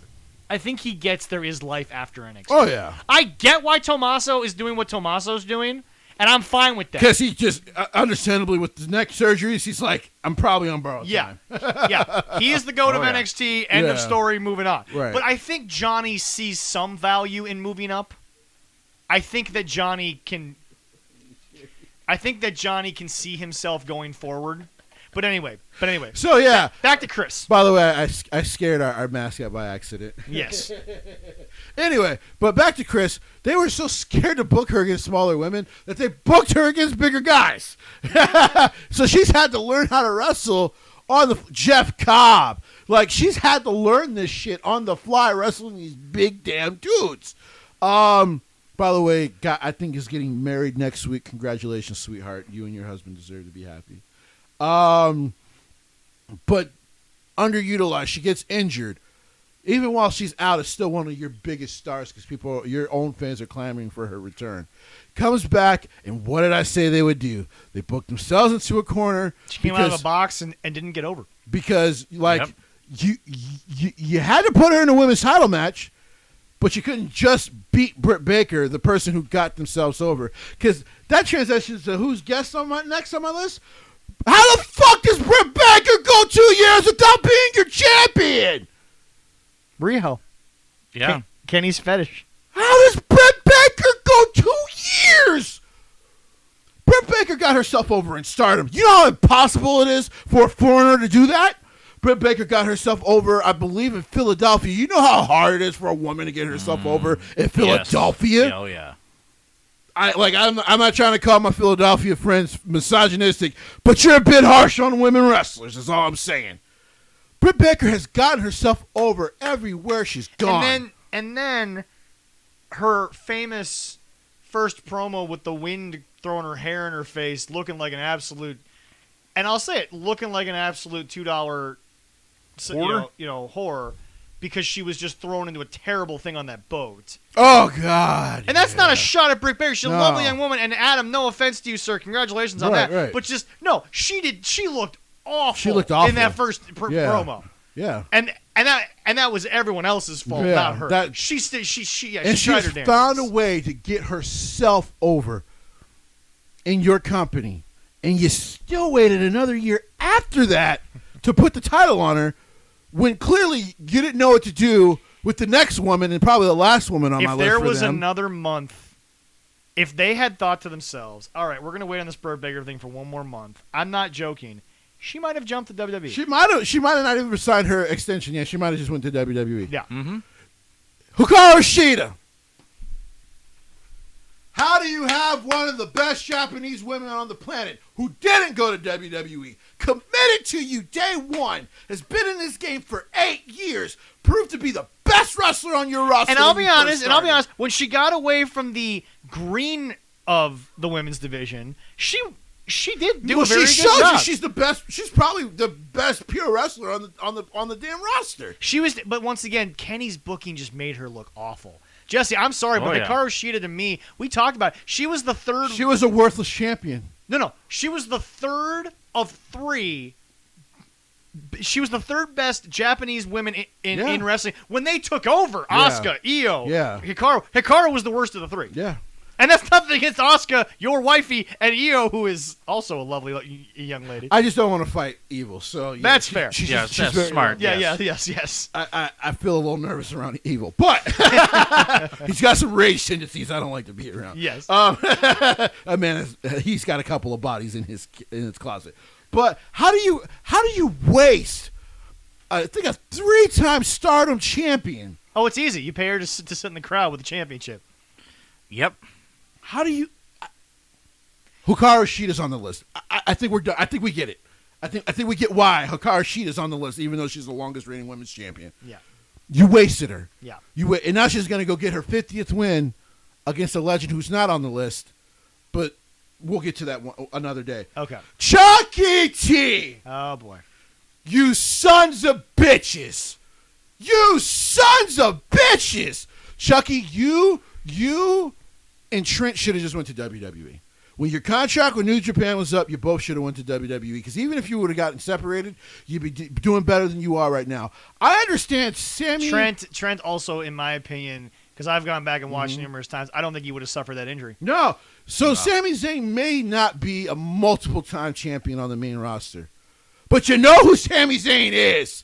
Sami Zayn is a guy who's over. And not to mention the fact WWE surprisingly, and I know a lot of you PWG people may hate me for saying this, and a lot of AEW fans are going to hate me for saying this, because of WWE, El Generico will never come back unless it's a one-night fun thing. Doesn't need to. You can't. No, You you can't bring it can't. back because you've shown what, and I'm sorry, Jesse, it's a drop No, ball it's by true. PWG. You've shown what happened, or sorry, ROH, I should say. You've shown what could happen underneath the mask. Yes. Yep. The man is brilliant. Yes. The man's a brilliant professional wrestler. Yeah. Hasn't even needed a championship. No. That's what, like I said, I know you guys have known Darren longer, but I'm like, I am shocked he's never been in WWE or signed by them, because even without a championship, that guy's entertaining as fuck. Yeah. And can get anything over. Yeah. And I know Vince loves those guys, because he's like, that means I don't have to put a championship on you for you to be legendary. People remember, Roddy Piper was never a WWE champion. One-time United States champion, one-time Intercontinental champion. And yet legend. And That's everyone it. knows his name. Legend, because he was entertaining and could go in the ring, and that's sometimes that's all you need, and Vince will still. Yeah, you might lose the title matches, you might lose some of the bigger feuds, but people will remember you. And People will remember you. want to stab him a couple times. A lot of people want to kill Roddy Piper. Yeah. You A lot have of people. Chucky T, who is insanely talented, one of the best technical wrestlers on the planet. You don't get to see it in AEW because he's never on fucking TV. He's barely ever on Dark or Dark Elevation, but he's one of the best technical wrestlers on the planet. The only two people ahead of him and would be the wonderful Zack Sabre Jr. in New Japan And the American Dragon. and the American Dragon. That's it. Oh, wait, hold on a sec. Wait, hold on. You wouldn't put Kenny up there? Hell no. Against Chucky. Hell no. Pete Dunne's got a shot at. Dude, in PWG, he outshone Kenny so much in their feud. Yeah. That's what got Chucky T over. Because Chucky was someone who came from the Southern style of wrestling. Chuck Taylor, for those of you yeah, who are Chuck Taylor, and people are like, Southern gentleman. The fuck? Why is he coming out here in a 4-piece suit? Who the fuck is this guy? And yet he was so good in the ring and so entertaining and telling people to lick my balls and all that stuff in a southern accent and humping dudes in the middle of the ring but he was so good as a technical wrestler that you were like, whoa, this dude's awesome. Because I think PWG, I think I've said on the show before, you guys get a bad rap because some of your comedy bits are what most of the world knows you guys for outside of wrestling. Because people forgot it was also known for just being some of the best pro wrestling on the planet. Yeah. Like some of these younger guys who were like now starting to hit their prime, including Low Key, who's got some fucking mental issues to me. Yeah. But he would come to shows and you just knew, man, this is gonna be some of the best pro wrestling I watched this weekend. Yeah. Because WWE sometimes can be a little bit of just too much entertainment show. So what you're telling me is that Chucky T can out wrestle the Elite 10 ways to Sunday. 30 ways till Sunday. Ooh. 40 ways to Sunday. The dude is insanely talented and just gets no use. And right after him, Trent. Well, you want to know Trent, why? who we may never see again You because want of to know this why guy's they're not injury. getting booked is because they would look better than the Bucks. Yeah, unfortunately, that's it. Well, and like I said, here's the worst part. Like I said, Trent. Go find Trent's stuff in Impact. Yep. Go find him in New Japan, and go try to find any. And you can find it all on YouTube, by the way. Go find anything from PWG, from Ring of Honor, from Booker T's promotion. Reality of wrestling. Yeah. Yep. He is. I'm telling you, we've seen him enough. A lot of us guys in the past seen him enough. He literally is a better version of Edge. That's what he is. That's fair. Like, that's what he is. He's a guy who can go. He's super entertaining. He's got the perfect look. Like, the dude is he's been so underused, and now we may never see him in pro wrestling again. And that was not just a bad accident. I mean, of course it's a bad accident. Well, it's an but accident for sure, but it like, was. he had just came back from a different injury. Yeah. Work him a little safer getting back into it. Yeah, but again, Jesse, they don't know how to work that style. They don't. No. They But don't. everyone wants to get mad at Vince. But it's like, dude, people wrestle for Vince for like 15, 20 years. Dude, Tyler Breeze was around in WWE for fucking 13, 14 years. Fandango, almost 20. Right, Yeah. right. Like, the style works. I get sometimes it's a bit boring. Yes, in the past when you were watching Randy Orton matches, like, here's a lockup. It's going to be like 5 minutes of a fucking wrestle. Let me go take a piss. But it's a safe style because it works. Like Miz once said, I can work this style. By the way, that was brilliant. So that was off the script apparently. Yeah. But Brian wanted to get his passion on that episode of Talking Smack. Yeah. And so he brought up the style that he knows kind of fucks with Miz internally. Yeah. But Miz defended himself beautifully in the sense like, yeah, it works.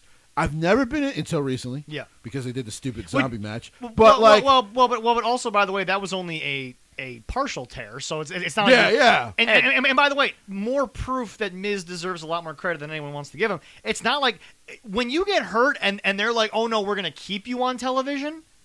Hey, Right. That's right. something. And he is getting a little bit older, so Yeah, 40, things 41 next year. Yeah, so things like, trust me, They don't get heal older- as quickly No. as they No, used. I'm you- 32 and can tell you So- sometimes things don't heal. So as quickly. anyway, Yeah. Jesse went through a list of people. The top of his list was Chucky, but you've been wanting to go off about that Chucky thing for a long time yeah. because I you were hoping it was going to get better. I thought so. Like I said, when I saw the Miro thing, in my head, I'm like, this could be a catalyst for both him and Miro, because while yes, you're gonna put over Miro, you give a chance for Chucky T to shine and to let those idiotic fans. Well, some of them, Yeah. some of them actually get like, dude, how the fuck are you misusing Chucky T? But the majority of them can see what he's made of. And yes, Orange Cassidy is great. He's entertaining. And like I said, I actually wrote into Jim. I'm like, I actually think he would work in WWE. Why? Because he's kind of he is the gimmick. And in WWE, if you can live the gimmick, that's even better. Right. Yeah, But I can tell you that is true. But I can tell you this much: that went nowhere for Chucky, and he seemed to be the main point of that. Yeah. And it went nowhere for him. Hell, it didn't do shit for Miro for like 3 months. Yeah. So yeah, It got Kip paid.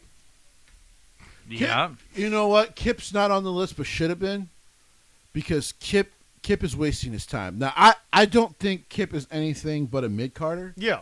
Hell, if Eric was able to bring him to DPW, that's a huge mid Carter. Now he would probably main event the show Yeah, because he's a bigger name Yeah. now. Yeah. but, Yeah. If he was a mid Carter, like once DPW gets bigger, because Eric, I promise you it will, my friend. Yes. Oh God. Then yes. you'd be like, man, this is huge. Kip Sabian gonna be in a great match with one of these guys that maybe people don't know. This can be fucking great. Yeah. But you don't do anything with him. So like, what do you have him there just to satisfy his now wife? Which, by the way, that's why you don't actually do your actual marriage in the show. You stupid idiots. That is a proven fact that they admitted to. I can't believe they actually were like, yeah, no, we're just going to do the angle as our actual wedding. Why? Go ahead to the next segment. Ladies and gentlemen, it was an interesting scenario. It had an interesting ending that the more I look at it, I don't hate as much as I did in the moment, but I am more than happy to give my opinion in the moment. Okay. Jesse, Extreme Rules has come and gone. Correct. I do admit that maybe this was their own issue. Maybe they booked themselves into a corner with Roman that I guarantee you the only reason why the only Extreme Rules match that was ever advertised was because it was Roman and they wanted him to have the ability to do everything. But, No, they definitely I will booked say themselves this. into a corner. I will say this. If they hadn't done the one DQ, they would have gotten out of it just fine. The fact that they had that DQ was the problem. If they All were right, able all to get out of it. So, Leroy, what do you got Yes. for us at Extreme Thankfully, Rules? you have the results because I forgot to load Of course. I was about to grab him, but, he came He's the back. man. I had to go take care of some Some stuff. beautiful kids who, Yeah. energy. They're kids. They're happy with it. Well, Claire is. All right. On the pre-show, which hey, they could have had this on the show. Honestly, it was a good match. Yeah. Liv Morgan defeated Carmella by pinfall. You are underselling the I- reaction that Liv Morgan Oh, got. God. To have her match moved from the main card to the pre-show and get maybe one of the top 3 reactions of the night. Yeah. Oh, And by the way, Allison, who was our resident checker of the WWE Tumblr, Yes. because I will never go down that rabbit Well, hole. I will never go back on Tumblr ever again. No, she was over. Oh, yeah. on WWE Tumblr. Oh, I'm sure. She was over. You go to a as WWE hell. message board and she's super over. So no, I loved her outfit for the night. the outfit definitely Oh. got her over as I- well. Wow. I think I think to give them credit, Yes. while they've been a little too off and on about her build and her booking, they've done it right. Yes. They've actually done it right. Yeah. Now, like I said, there's been too many like stop and go, Yeah. but they've done this very well. She's very there's no female wrestler who has improved so much over the last year and a half Yes. than Liv Morgan. Yes. I And I can tell you right now, there are 2 women that are more than happy for her. One's named Sarah, one's named Ruby. Right. And they couldn't be happier Right. for her. I By really- the way, apparently the other one that's really happy for her backstage, Charlotte Flair. Yeah, of course. yeah. Because apparently Charlotte's been pushing for her to do better, to get better from them anyway. Yes. So Yes. I hope this is the start of it. I mean, I really love it. And right. by the way, you know what? Love or hate her, Carmella, that was a great thing on SmackDown. Oh yes, That was phenomenal. that was great. That was great. They even said, throw back to Mr. Wrestling, too. Michael Cole with a history drop. Right. Didn't expect That's that. pretty Right. good. Go ahead, Leroy. All right, the next one. Open the show. To open the show was the New Day Yep. all together going against Bobby Lashley, AJ, and Omos. And There was one white dude in this match. 6-man tag. There was one white I dude in this know. One match, white dude. Jesse. That is a Crazy. legit thing that had to be pointed Right. out. But let me Mhm. tell you something. Nobody wanted to point it. I mean, it was visually obvious, but it's Yeah. like, folks, that match was just good. It was. if you With if, the New Day if, winning. Oh, if, yeah. if you remove the idea that this was an Extreme Rules show, put any other name on it except for maybe Mania or one of the Big Five, it was a great show, top and bottom. Overall. The only guy Bruce Pritchard has been right about is Omos. Yeah. He is an attraction. Yeah. Oh, Every time God, he's yes, tagged yes. in, They lose their shit. people lose their shit. And he's in a singles match. People are just waiting like it's a matter of time before he starts fucking destroying this person. Yeah. And then he does it. Yeah. And they've not tried to make him more than what he isn't. Yeah, exactly. And that's really good. And WWE I'm can glad be they're doing as that. guilty as that yes, they can. of be. anyone. Yes, they can. But yes, be. go ahead, Leroy. Yeah, the Great Khali. Yeah, I agree. No, we They just got him at the end of his career. we may be the only show that's actually chronicled the fact Right. that guess what? If they got him 10 years prior, Yeah, they would have had an Holy excellent main event. shit. They got him way too late. yeah. Oh yeah. All right, next match it was the SmackDown Tag Team Championship, where the Usos did Okay. defeat the Street Profits. But damn, was But it it was a good match. Oh wow. Damn, was it good? I got to admit, for a moment, I thought the Street Profits were going to I win. am Gene. You Gene- did have that saying you Yeah. thought they would. I thought they would. Gene did say one thing during this match, and I do hate to sort of bring some gloom to that great match. No, it's okay. But I do think I am a little worried about Dawkins when they do break up the Street Profits. But Yeah. Because Montez is a star. Montez is Yes. Montez is a shooting star. Yeah. His stock has only risen. Now, here's the thing.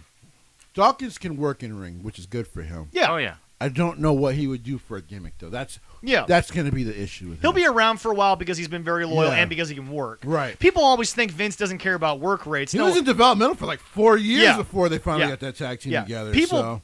people always think that Vince doesn't necessarily look at work rates. No, he never looked at the version of the career that Flair had, but he'll look at a worker and say, "I can use you." Right. Yeah. Maybe. He just got Flair too late. Yeah. Even though he did pick Hogan over Flair, Yeah. Yeah. which by the way, again worked for the Northeast. Yeah.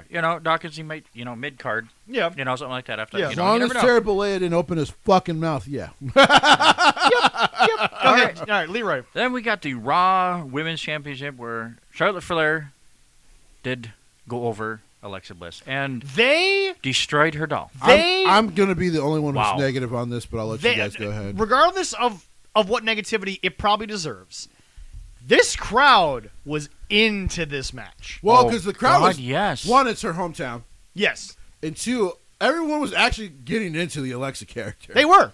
They were. There was And by the way, I thought she was and gonna by the win. way, to point out what Jesse, Yeah, so did I. and by the way, to point out what Jesse, Remember, I said when he took off, by the way, cannot wait for your wedding. I'm going to cry like a big baby bitch. I cannot wait. it's gonna be a fun time. Because one, I'm not going to be able to believe that she's actually marrying this guy. No one will believe it till it's over. And two, I'm going to be so fucking happy for you. 'cause Right. She's a wonderful woman. I just gotta say this though, folks. As Jesse reported, And number three, then we'll get to have her on the show more. We can have her as producer, no, We'll have her talk shit to people who don't like us. Like, it'll work. But no. we could do that. Jesse, Less Jesse, leg work for me. Yeah. as you pointed out back at SummerSlam, Mm-hmm.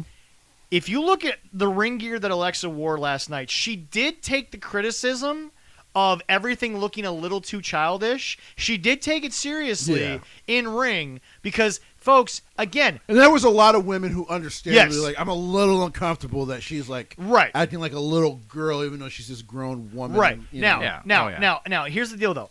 Again, it goes back to the visual. The cross tassel that were on the sides Mm-hmm. of her gear and sort of across the bust, they stick out to people Yeah. as a very adult type thing. Right. So, but no. In my opinion, they were into this. It got over. Alexa, with a great moment of dedication, trying to make something work that clearly just failed. It just failed. It Yeah. just failed. It was just in what the only criticism that I would have given her, but only after it happened backstage, would have been next time find a way to just spit it out. Right. But to create her own saliva to try to make something out of it. Right. That was good. Great, Very good. great Oh, yeah. dedication. But anyway, So, yeah, here's please my go ahead. negative. Yeah. No, please. It wasn't that she lost. Even though we predicted it, I thought Alexa would actually There's- go over. You did. Because Yeah, we I thought so, believed, yeah. I believed, and I was right that Charlotte was Great going job. to move to SmackDown. By the way, great job finishing the show last Oh, week, guys. yeah, I love it. I totally forgot to thank you guys Thank for you. finishing that up. Oh, yeah, no problem, we man. loved it, man. We loved it. Ate my way through people that are trying to get me to book them for the wedding. There was some good shit on those tables. But yeah, so The sacrifices you got to do. right. The sacrifice. Sacrifice. But it made no sense to destroy the doll to me in Fair. this sense. Yeah. One, Charlotte didn't win clean, Yeah. but Charlotte pinned her. Yeah. Which Yeah. is good decision. Yes. Good decision. Yeah.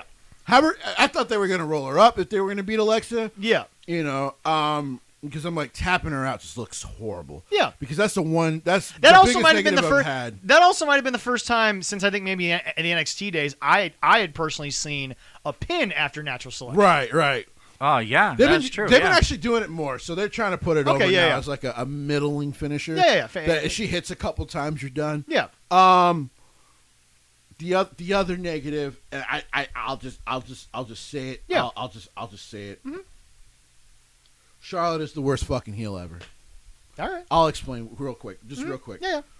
Number one, I have no problem with the booking of the story that maybe Alexa didn't get in her head. I don't care. Don't mind it because I've watched Undertaker matches for 20 years. I get it. Oh, yeah. Sometimes he has to have an opponent who's just like, yeah, dude, I'm not afraid of you. I'm gonna fuck you up. Yeah. Oh, yeah. It worked with Brock Lesnar. It worked with the Great Khali. Like it works sometimes where it's just like, dude, I'm not afraid of you. I'm gonna fuck you up. Yeah, exactly. This is not a hard story to tell. Yeah. But what I did have a problem, what I always have a problem with Charlotte matches is this: too strong. She dominated the match, and I get she's the heel champion. Yeah. And I get that she's supposed to get on top of her. Yeah. But she dominated the match. Yeah. Without like any like clean way to kind of start dominating the match. And I'm like, wait, what are we doing? Yeah. And then it dawned on me, I'm like, fuck, Alexa's in her hometown. Why did I pick Alexa Bliss? Because why does Vince fucking do this? You can still let them look strong in their hometown if you're gonna pin them, Vince. Oh, yeah. Definitely can. I love you, Grandpa, but damn. But that's my negative because Okay, I'm just like Charlotte is going to get a longer run, so we can just get that over with, Yeah. and she should get it. But I'm just like, damn, come on, man, like we could have did a couple of these things better. Like Vince, you don't always have to listen to your yes men. Just think for 20 seconds. Just think for 20 seconds about some shit. Which is a fair criticism, in my But opinion. otherwise, It's a fair criticism.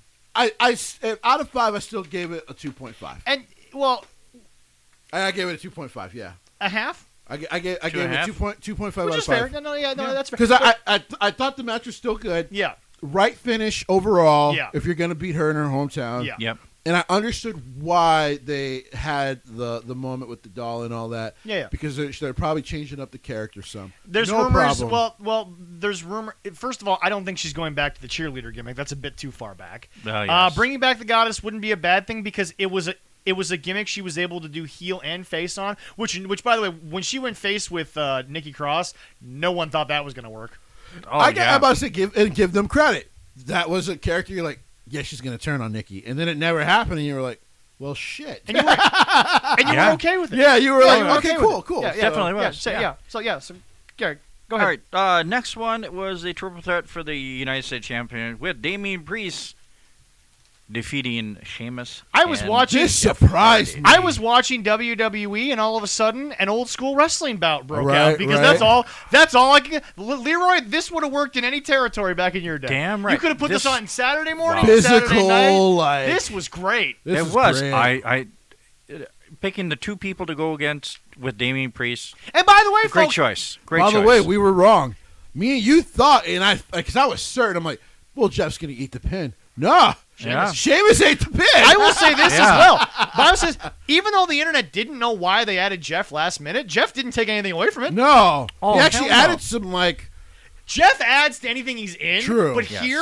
here, it was evident that he added to. Yeah, It, Oh, yeah. it worked. And I love the show of respect at the end too. Yeah. I mean, that was wonderful. I mean, Yeah. as but you Jeff- look at it, Well, but okay, How Jeff long is is not Jeff gonna Jeff be is here? not in that category, but Jeff now knows he's got to be giving out the handshakes or the arm raises the way Undertaker did to Yeah, him. yeah. Jeff's in that category now. Right, Jeff's got to be right, the guy right. doing that. because Yeah. how much longer is he going Which to is- be going? Well, too? not only that, but it's like, Probably guys, not much guys, longer. look, I get it. Matt wanted to do more things. Jeff is happy where he is. right. Jeff's happy to just still be doing what he's been doing. Right. If look, Giving him a safe amount of work. yeah. Giving him like Do I think Jeff will eventually be in AEW? Maybe for a short Maybe run. for a short But run. here's the deal: Jeff is just happy where he right, is. right. And right. Jeff's been given the Lifetime Achievement Right. Award. He's the first ever Grand Slam champion with the European title Mm-hmm. back in the day. It's not like they've ever not given Jeff chance after chance after chance. Right. And I hate to say it, Jeff's history is actually buried by from cancel culture to the point where I don't think that. Sadly, I think the AEW fan base would have them not sign Jeff because of his past. But Oh, WWE's given Jeff as many chances Right. as Jeff can have. Right. Jeff knows, and by the way, once again, despite what the internet thinks, and I believe Dave also said something on this as well, Jeff has never felt uncomfortable with anything they've given him. Right. Yeah. He's never cared. No. He's understood Right. why they did what they. And by the way, folks, Well, and he said it. He said it's not disrespectful for Jeff to talk about his real goddamn Right. life on television. Right. And Jeff had, by the way, Jeff has done some stupider shit than pretending to piss on television. right. Yeah, that's Well, true. and Jeff said like when we did the 24/7. when we did some of the alcoholic angles, they actually always come to me and ask me how I want to do it. if Well, we here's do the it. thing. Vince McMahon sometimes will make you go out there and you get uncomfortable after you do it. But here's the deal. If you stop him from the get-go, very rarely, everyone always talks about the whole Lita and Edge thing. Let's be honest. Lita felt less comfortable once she got out there Yes. than when it was pitched in the. I'm not saying she was 100% into Right. it from Right, the get-go. right, right. And maybe she was 100%, against it. Right. But let's be honest, we all saw the segment. It got worse as it was going on. Yeah. And by the way, sadly, it's like, I hate to say it, you're still part of the highest rated segment in the history of Monday Night Raw. You were. Yep. But anyway, go ahead, Leroy. All right.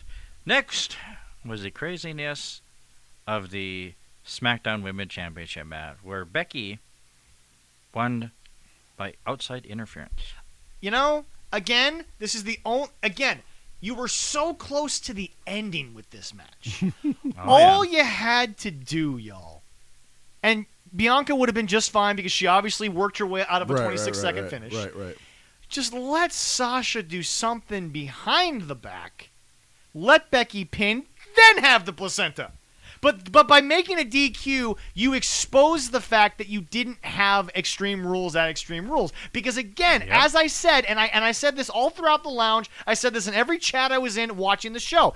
If they don't do a DQ, it's been a good enough show, they'll get out of it. Right. And people won't remember it as much as because they still barely remember it. Right. But they remembered it in the moment. They don't Right. remember it so much now. Right. But no, if this match had been ended a little bit differently, I think they would have gotten away with that nugget. All in all, though, this is setting up what I think might be the first women's title change in Crown Jewel. And we'll see how they. Which, by the decide way, again, all you freaking self-righteous assholes, if you're getting paid that kind of money, shut the fuck up. Yes. Keep thinking Tony and Sean won't take money from their home to go back and do something if they offer them the money. Pakistan AEW Dynamite coming very soon. So, but I will say You this. self-righteous boys in the elite can't Right, start sitting there and right, saying you won't take that right, kind of money. Right. Oh yeah. That's, I won't even get into that. everyone, But Everyone's always like that oil blood money. Well, you know what? It spends the same. Anyway, It does. no. Allows Vince to pay his wrestlers he's let go for 4 months. I think he'll take that money. Yeah. I will say this. It surprised me. I also love how Becky apparently had a tennis instructor match after. I posted that on our official page, by the way. Yes, I did. When you see got it. to That was- defend the that was women's good. title at 8, and you got a tennis lesson that at was, 9. I was just like, why is she wearing a tennis suit? You know what's weird? Did- I'm not saying Becky has actually listened to us say that, but she got a little sexier on Friday than I think I've ever seen Becky Lynch. Right. So Becky might have heard some criticism Probably. on the Probably tennis like, outfit. hey, why did you have to take your newborn to tennis after that? Like, Yeah, what the no. fuck was that? I know. Uh, I never thought about it. Then I saw that Was post and I Seth so started busy laughing. in North Carolina you had to take up tennis at the country club over there in Iowa? Anyway. But His- no, he was busy in Texas. Seth. He was in Asheville, North Carolina. Why do you two not listen to me? Edge and Beth live in Asheville, yeah, North they live in Carolina. Asheville. That's what he was saying earlier. They live in Well, yeah, Asheville, yeah. North Carolina. He was busy in Texas. I'm confused now. But yeah, I'm lost. Where are you lost going me. with that? Busy in Texas. Well, Stone Cold. Oh, the That- podcast. He almost got lost. Isn't that done backstage though? No, they actually do that. in Texas. He That's actually- a- he that's a actually film got- that. That's on his ranch. Yeah. Okay. All right. Yeah. Yeah, he Okay, almost yeah. got lost going to his ranch. Yeah, But that was really good. Yeah. That was after the pay-per-view. Oh, I enjoyed it. Everybody was giving that particular episode a lot of crap. I the don't think it was joke, that bad. the joke lost me for like 20 seconds there because I'm like, what is he talking about Texas for? Yeah. All right. People are giving that episode a lot of crap. Your comedy is ahead of its time, my Yes. friend. Seth was honest. I got dad jokes. That didn't work. Seth was honest. I didn't think that was a bad episode. Seth was honest. No, I love this episode. Yeah. But to this match, Yes. great match. Yep. Actually, I gotta give Becky a lot of credit. Mhm. She kind of let Bianca whoop her ass. Oh, yeah. Yep. I mean, she put her over. Now, here's where the frustration of a lot of people come in, and I understood it. Like, guys, I like I said, I kind of understood why they did the 26 seconds and all that because they focused on Bianca afterwards. It was the whole point. Oh, Bianca fixed any Right. fear that you had coming out of that. Cleared it up coming up into the match and the match itself. Yeah. But this is what I was talking about because I'm like, well, if Becky can wrestle though, Yeah. why not just do like a 2-3 minute Well, match? but see, quick? Jesse, remember, but here's the other thing that could have happened backstage. What if Becky went through a collision test Mhm. and it just failed at that moment? I mean, that's a good question. It was also, people also have to remember, SummerSlam had much bigger things happening, and Sasha was out Right. last second. Yeah. So you had to sort of fit something in. Sadly, and here's the other thing, though. it just happened to be the here's biggest other draw thing you've that had in the 10 years. DQ, Okay. the DQ did for me though. Yeah. I was happy to see her, but I'm like, why was she gone? There's been no injury reports. Yep. There's like nothing from her, nothing from them. Reportedly COVID. Not not maybe getting it, but just maybe she was Exposed just- or something like that. But yeah. like, this fucking relationship these two have. I mean, Sasha in this company Yeah. because she clearly loves Vince. Vince loves her. Yes. So she's not going anywhere. No, I'm not getting- no. She's hell not no. going anywhere. Well, but here's the other problem. She goes to AEW, they're just going to book her into obscurity. They will. They won't know what to do with the best, probably the best female wrestler on the planet. Easily. Well, you know, EO is very much up there, but Well, no. To be fair, they book her good for a month because of her relationship with Snoop, but then after that, it's ain't gonna. yeah, I forgot about the relationship. They ain't gonna Yeah, have a there you damn go, clue yeah, what to yeah. do with it. But anyway, go ahead. But overall, I went okay. What are we doing here? Because now your SmackDown's women's division is a little, and we got a little clarity, and we're going to get into the draft here after Yes. this next match. But Yes. I'm like, it feels a little drowned because it's insanely top heavy. I have a feeling that Monday that division gets deeper Maybe. We'll see. because clearly Friday was the top of the draft. That was your night one. Now you're gonna get nights 1 and 2 was clearly Friday. Now in the NFL terms, you're gonna get rounds 4, 5, 6, Yeah, and 7 yeah. on Monday. But Yeah. anyway, go ahead to the last match. last match was Roman Reigns against The Fiend. And So, the Demon. The Demon. the Demon. Yeah. The Demon. To the be Fiend. honest, I might have booked the ending with the Fiend a lot better. Oh, You know, this. you know, That was. here. I don't know. Okay. 2 seconds, boys, if I may. I know You know what? Here's what I'm going to As do. people joked, it was John Cena coming back screwing Finn Balor. Here's what I'm going to do. He 'Cause wants you 2 couldn't see seconds, him. right? I'm going to allow him to go ahead and defend WWE. And No. That's not what's going to happen. Okay. Number one. I'm going to back away. Yeah, 'cause number I wanna one. hear what he's got All to right. say. Number one. I was incredibly not okay with this. Okay. I Right. actually have been willing and wanting to do. I almost wanted to do a show the next day because I thought it was that egregious. But here's what I'm going to say. That's an understatement. Number one, Jim Cornette actually didn't hate it. But Jim Cornette looked at it the same way I looked at it after I had a 24 hours to digest. If it was anyone else, anyone that was going to talk about it the very next show, other than Paul Heyman, you wouldn't have been able to sell me on it. But somehow, Paul, as Jesse has pointed out, will sell you this pen, Yes, he can. and he will make you pay way more than that pen is Correct. worth. But it was bad. I didn't like it. It really came out of nowhere. It didn't make any sense. And it was a somewhat dangerous fall if you look at it. Right. Yeah. But here's why I feel less about it is because Jim made a point. If it wasn't the Demon, if it wasn't the Supernatural and it was just Finn Balor, then you would have given the face who was having a great run an out.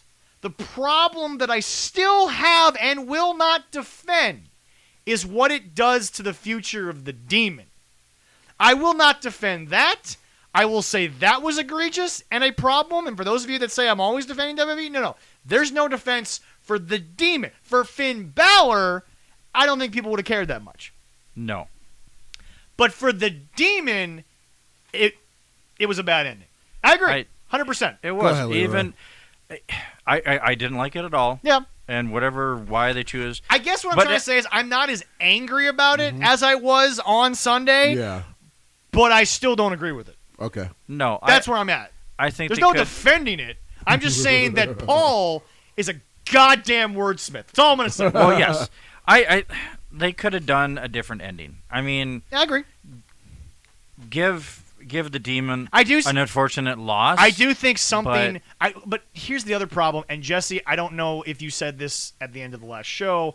I do know you were talking about this leading up to it. They did book themselves into something just beyond WWE stupidity, Vince Russo level of booking. Yeah. It had to happen because we all knew the Demon wasn't going over, unless Brock was in the match. Right. As Yeah. you pointed out. Oh, yeah. Unless Brock was in the match, something Vince Russo level of stupid had to happen And it looked in like- order for the it- Demon to come out of honestly, this somewhat not just buried. Right. Yeah, well, it looked like when it happened that part of the ring rope almost hit Roman. There was actually a secondary angle that did. someone posted on. It did hit look- Roman. It did hit Yeah, Roman. yeah, it I did. don't know if it. it did.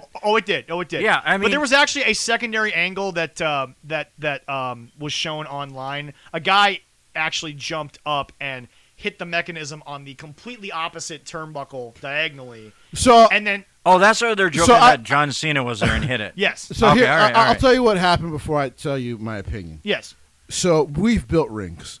So Yeah. basically, as the match is going on, as Finn is actually getting up there, the dude is actually untying that.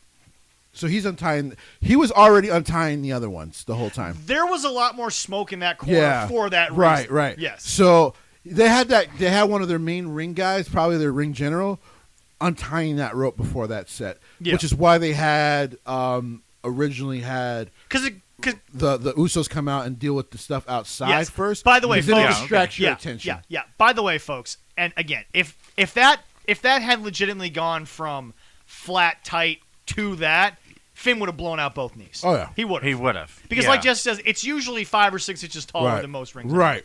Yeah. I mean, WWE rings are bigger. Yes, So it's a 20 by 20. But yeah, it scared me for the safety of both wrestlers.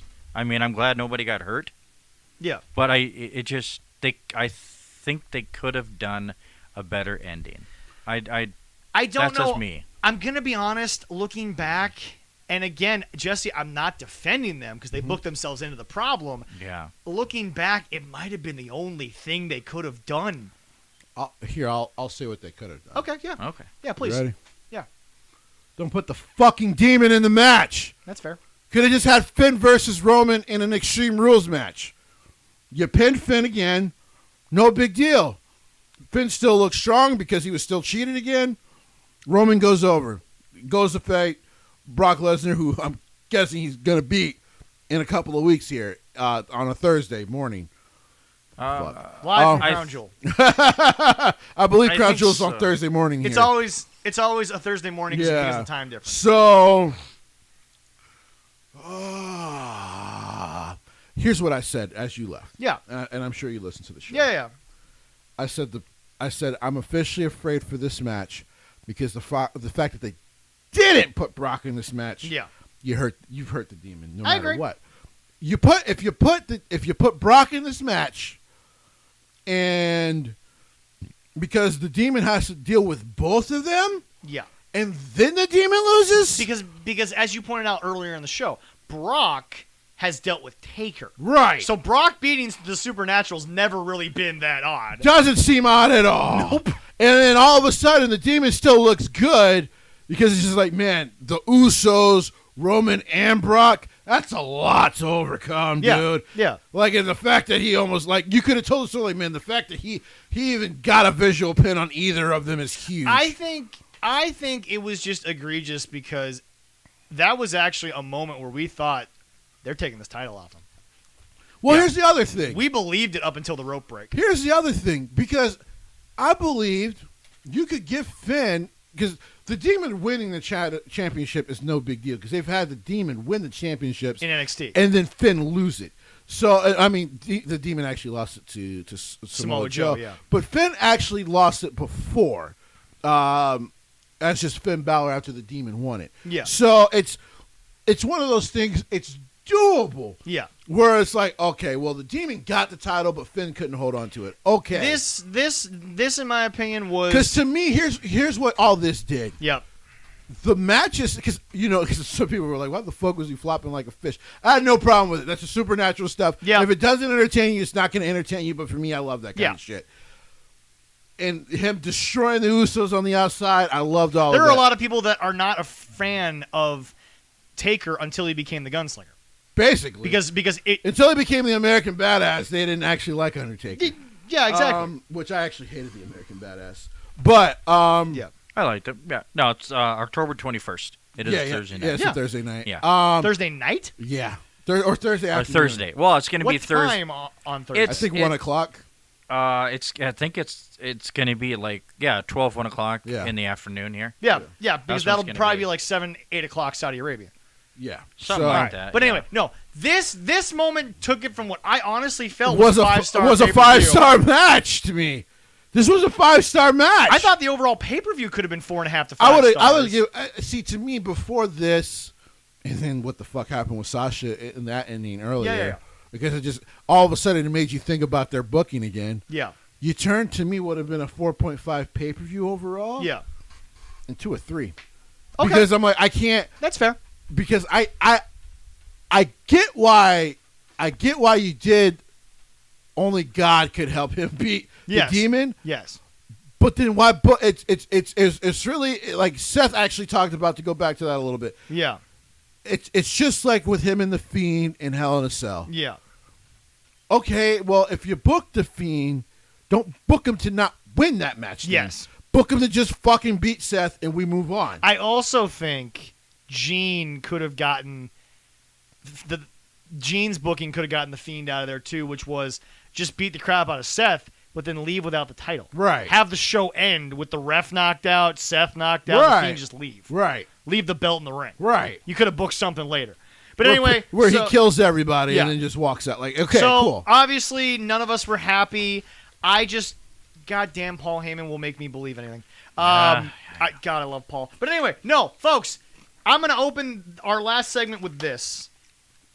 Just like I told you for over a year, that consistently NXT was the better show. The show in wrestling is SmackDown. Well, yeah. End of conversation. Oh yeah, Just definitely. even though there was this hokey draft happening to the side, Jesse, this was one of the better SmackDowns we've had. Oh, yeah. The Forbidden Door reference was actually brought up when Edge was like, "I called David and Daniel, but they'll be over there." It's like, oh shit, he actually went there because Allison had no idea who that was, and I'm like, wait a sec. I open my phone, go to Wikipedia. I'm like, oh shit, he actually went there because they both live in Asheville, North Carolina, near Edge, by the way, so they know how to get to his home. Right. Oh, yeah. By the way, Seth, I don't care if Jim has been hating Seth's current thing. Seth was so much fun. He got some OJ. That was the healthiest segment I've ever seen Seth do. An apple. I still gotta watch that. He was living up to being- that Fitbit stuff, wasn't he? He was, yeah.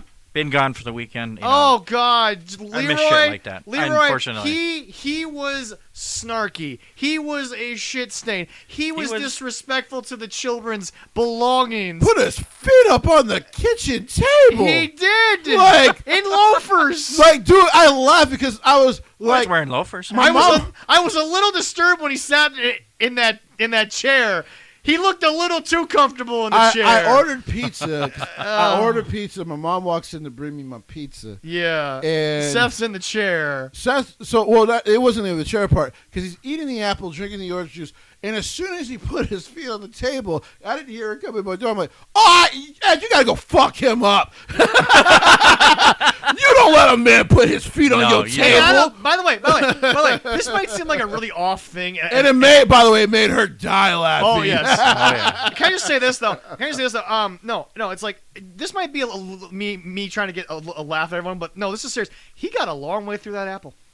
Yeah, right. He actually damn near got through that apple. I think he almost ate that whole damn apple from that segment. Yeah, he might have, but no, he was disrespectful to the girls' backpacks. Actually, my no, God. he thought they were cute. Yeah. He thought that they're little, Okay, so Leroy, your kids in your house have Yep. made you art from paper that you hang up Oh, and you yeah. are very proud Oh, of. yeah. Seth called it uglier than shit. It was great. You got to see the house that Edge and Beth showed off in all of their specials. Yeah. People kind of knew the house by Yeah. then. There was nothing egregious with the girls. Nobody was able to say this was a segment taken too far No. to have the girls involved. Beth and the girls were nowhere near it. Right. Seth didn't screw up the house No. in a way that he didn't put a sledgehammer through the window, although Randy didn't care. But and Was it ever confirmed that that's Randy's house? that was Oh, okay. Well, Yeah. because there was a rumor for years, like, oh no, they filmed that somewhere else, that they rented that house because they were gonna have to fix the fucking They might windows have. and shit. They might have, yeah. But no. Anyway, no. It's just it was so well done. Even the door being unlocked, Seth being like, "I know you live in the middle of nowhere, but you got to lock your door." Seth was great here. He was great. And by the way, Edge running to the back was made sense by the phone call. Right. Because at first I'm like, that's a 7.5 hour drive by car. Right. From where they were in Right. Baltimore to Asheville, North Carolina. Right. But no. Edge left no holes. Seth left no holes. It was great. You have the picks in for for us as well. Yes. Oh yeah. All right. What was the first? First, number one pick. SmackDown clearly got the number one pick. SmackDown got the number one pick. Sometimes it's Raw, but now it's SmackDown. Yeah. Roman Reigns and Paul Heyman. As long as Paul is booking SmackDown, Roman will not leave SmackDown. It shouldn't. No. Yep. By the way, before we get into the actual picks, I want to say at the top, one of their best drafts in years because they opened a lot of doors. Yes, they did. Go ahead, Leroy. there you go. What was Raw's first overall pick? Raw's overall pick was the Big E WWE Championship. Keeping the clearly champion on both from shows. the top saying we're not moving the belts right now. Yeah. They're staying where they're staying. Right. And by the way, nothing wrong with letting Big E continue the singles run that he's clearly not only earned, but he's clearly doing great at. There's nothing wrong with that. Nope. No, I enjoy him doing that himself. Yeah, no, it's great. All right. Round 2. Next one down, it was Charlotte Flair By the way, being drafted this is to the first SmackDown. time in years that the picks did not really hurt the flow of the show. Yeah, no. It actually was. You almost felt like 90% of the time you were just watching SmackDown. Because as much as I respect her, it wasn't Stephanie. Yeah, that's fair. There you go. Go ahead.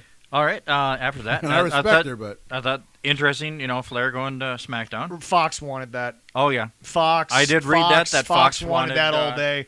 Fox wanted her there. Fox. Big Fox. Fox wants big money, big time Bex. They want Charlotte. Love or hate Charlotte, folks. She moves merch. She does. She does. I was at a show. She moved merch, and it was a SmackDown show. right. All right. Next one is Bianca is moving from SmackDown to Raw. Bianca made her name on SmackDown. She's clearly shown she's a star. Put her on the division that needs her most. I'm about to say, so here's the thing. This is why when Charlotte got moved, I was like, oh, so either Becky's going Yep. or Bianca's winning this title in a 3-way. Yep. Which, by the way, it's odd to give Becky a short run since she just got back, but I'm like, there's not going to be 2 women's champions on SmackDown. No.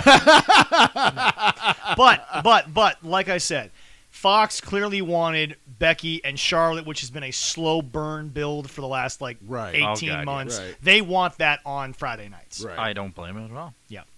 Raw's next pick. That was It'll Raw. be SmackDown's next pick. So now we're in the third round for SmackDown. No, this is still a second round, I think, because we only named 2.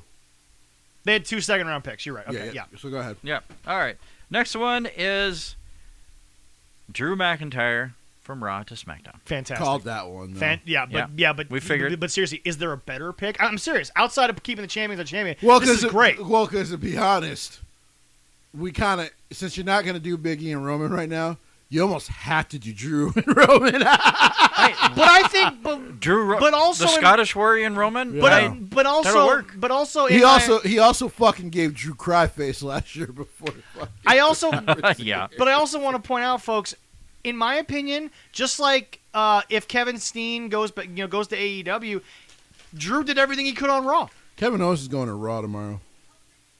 Getting drafted to Raw. He's getting just because it's easier to do whatever build up you're going to do for other people on Raw and then face him out on Raw. That's fair. Because then, Yeah. because sometimes Raw with that 3 hours, you actually forget everything going on. And That's you fair. just, yeah. But anyway, no. I love this pick. They are clearly rebooting SmackDown, but not allowing it to fall. Yep.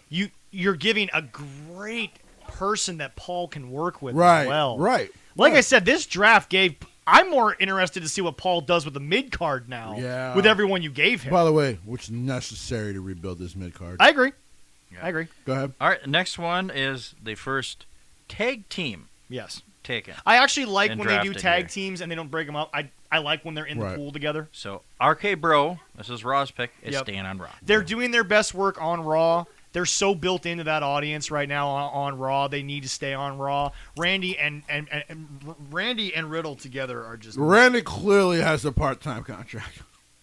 well, but Randy's also seeming to enjoy this. He's having fun with it. All I'm saying is Randy clearly has a part-time contract. And there's nothing wrong with that. No, if it no, has no. worked. But there's no reason to have him on SmackDown then. I agree. Yeah, All right. I agree. Next one down, another tag team, but it's the New Day, and they're going back to SmackDown. Which I'm excited about. That's not going to stay. Really, You don't think I'm that's going to predicting stay? tomorrow a trade? the A trade's trade gonna or something? happen. Okay. All right. Because the Usos are going to get drafted to Raw, and they're going to trade the New Day right back to Raw. So Paul's gonna have to finagle the use Paul's of gonna Smack- have to it's finagle. going to be that. All right, It's going to be that I whole like it, story. I like it. So I like it. Raw now becomes insanely. So when I saw that, and then at the end of the night, it was kind of mentioned like, that's right, the Usos didn't even get drafted yet. Yep. I'm like, okay, yeah, New Day's getting Well, drafted hey, back to Raw or traded he's- back to Raw. Paul Heyman is going to Raw to make sure Yep. stuff happens the way Otherwise, they he's going to get left for dead. Yep. I love how Roman is now also a mob boss. He's the, He's the head of the table. Sorry, Kenny. He's the best thing in wrestling. He's It's not, when people argue with me about it, I'm like, it's like asking me if pepperoni is good on pizza, dude. There's no fucking argument here. Yes, he's the best thing in wrestling, and yes, pepperoni is excellent on pizza. It All right. is. And I'm a New Yorker, so I'll hit you in the face if you disagree. There Go you ahead, go. continue. With actual real pizza, not What? Yeah, with real pizza, not over whatever shit you're eating. not like that stuff in Chicago, which is a casserole. There you Well, first off, it's a knockoff, but I digress. Continue. That's for another show. go. All right. That's for another show. All right. Next one, we have Edge going.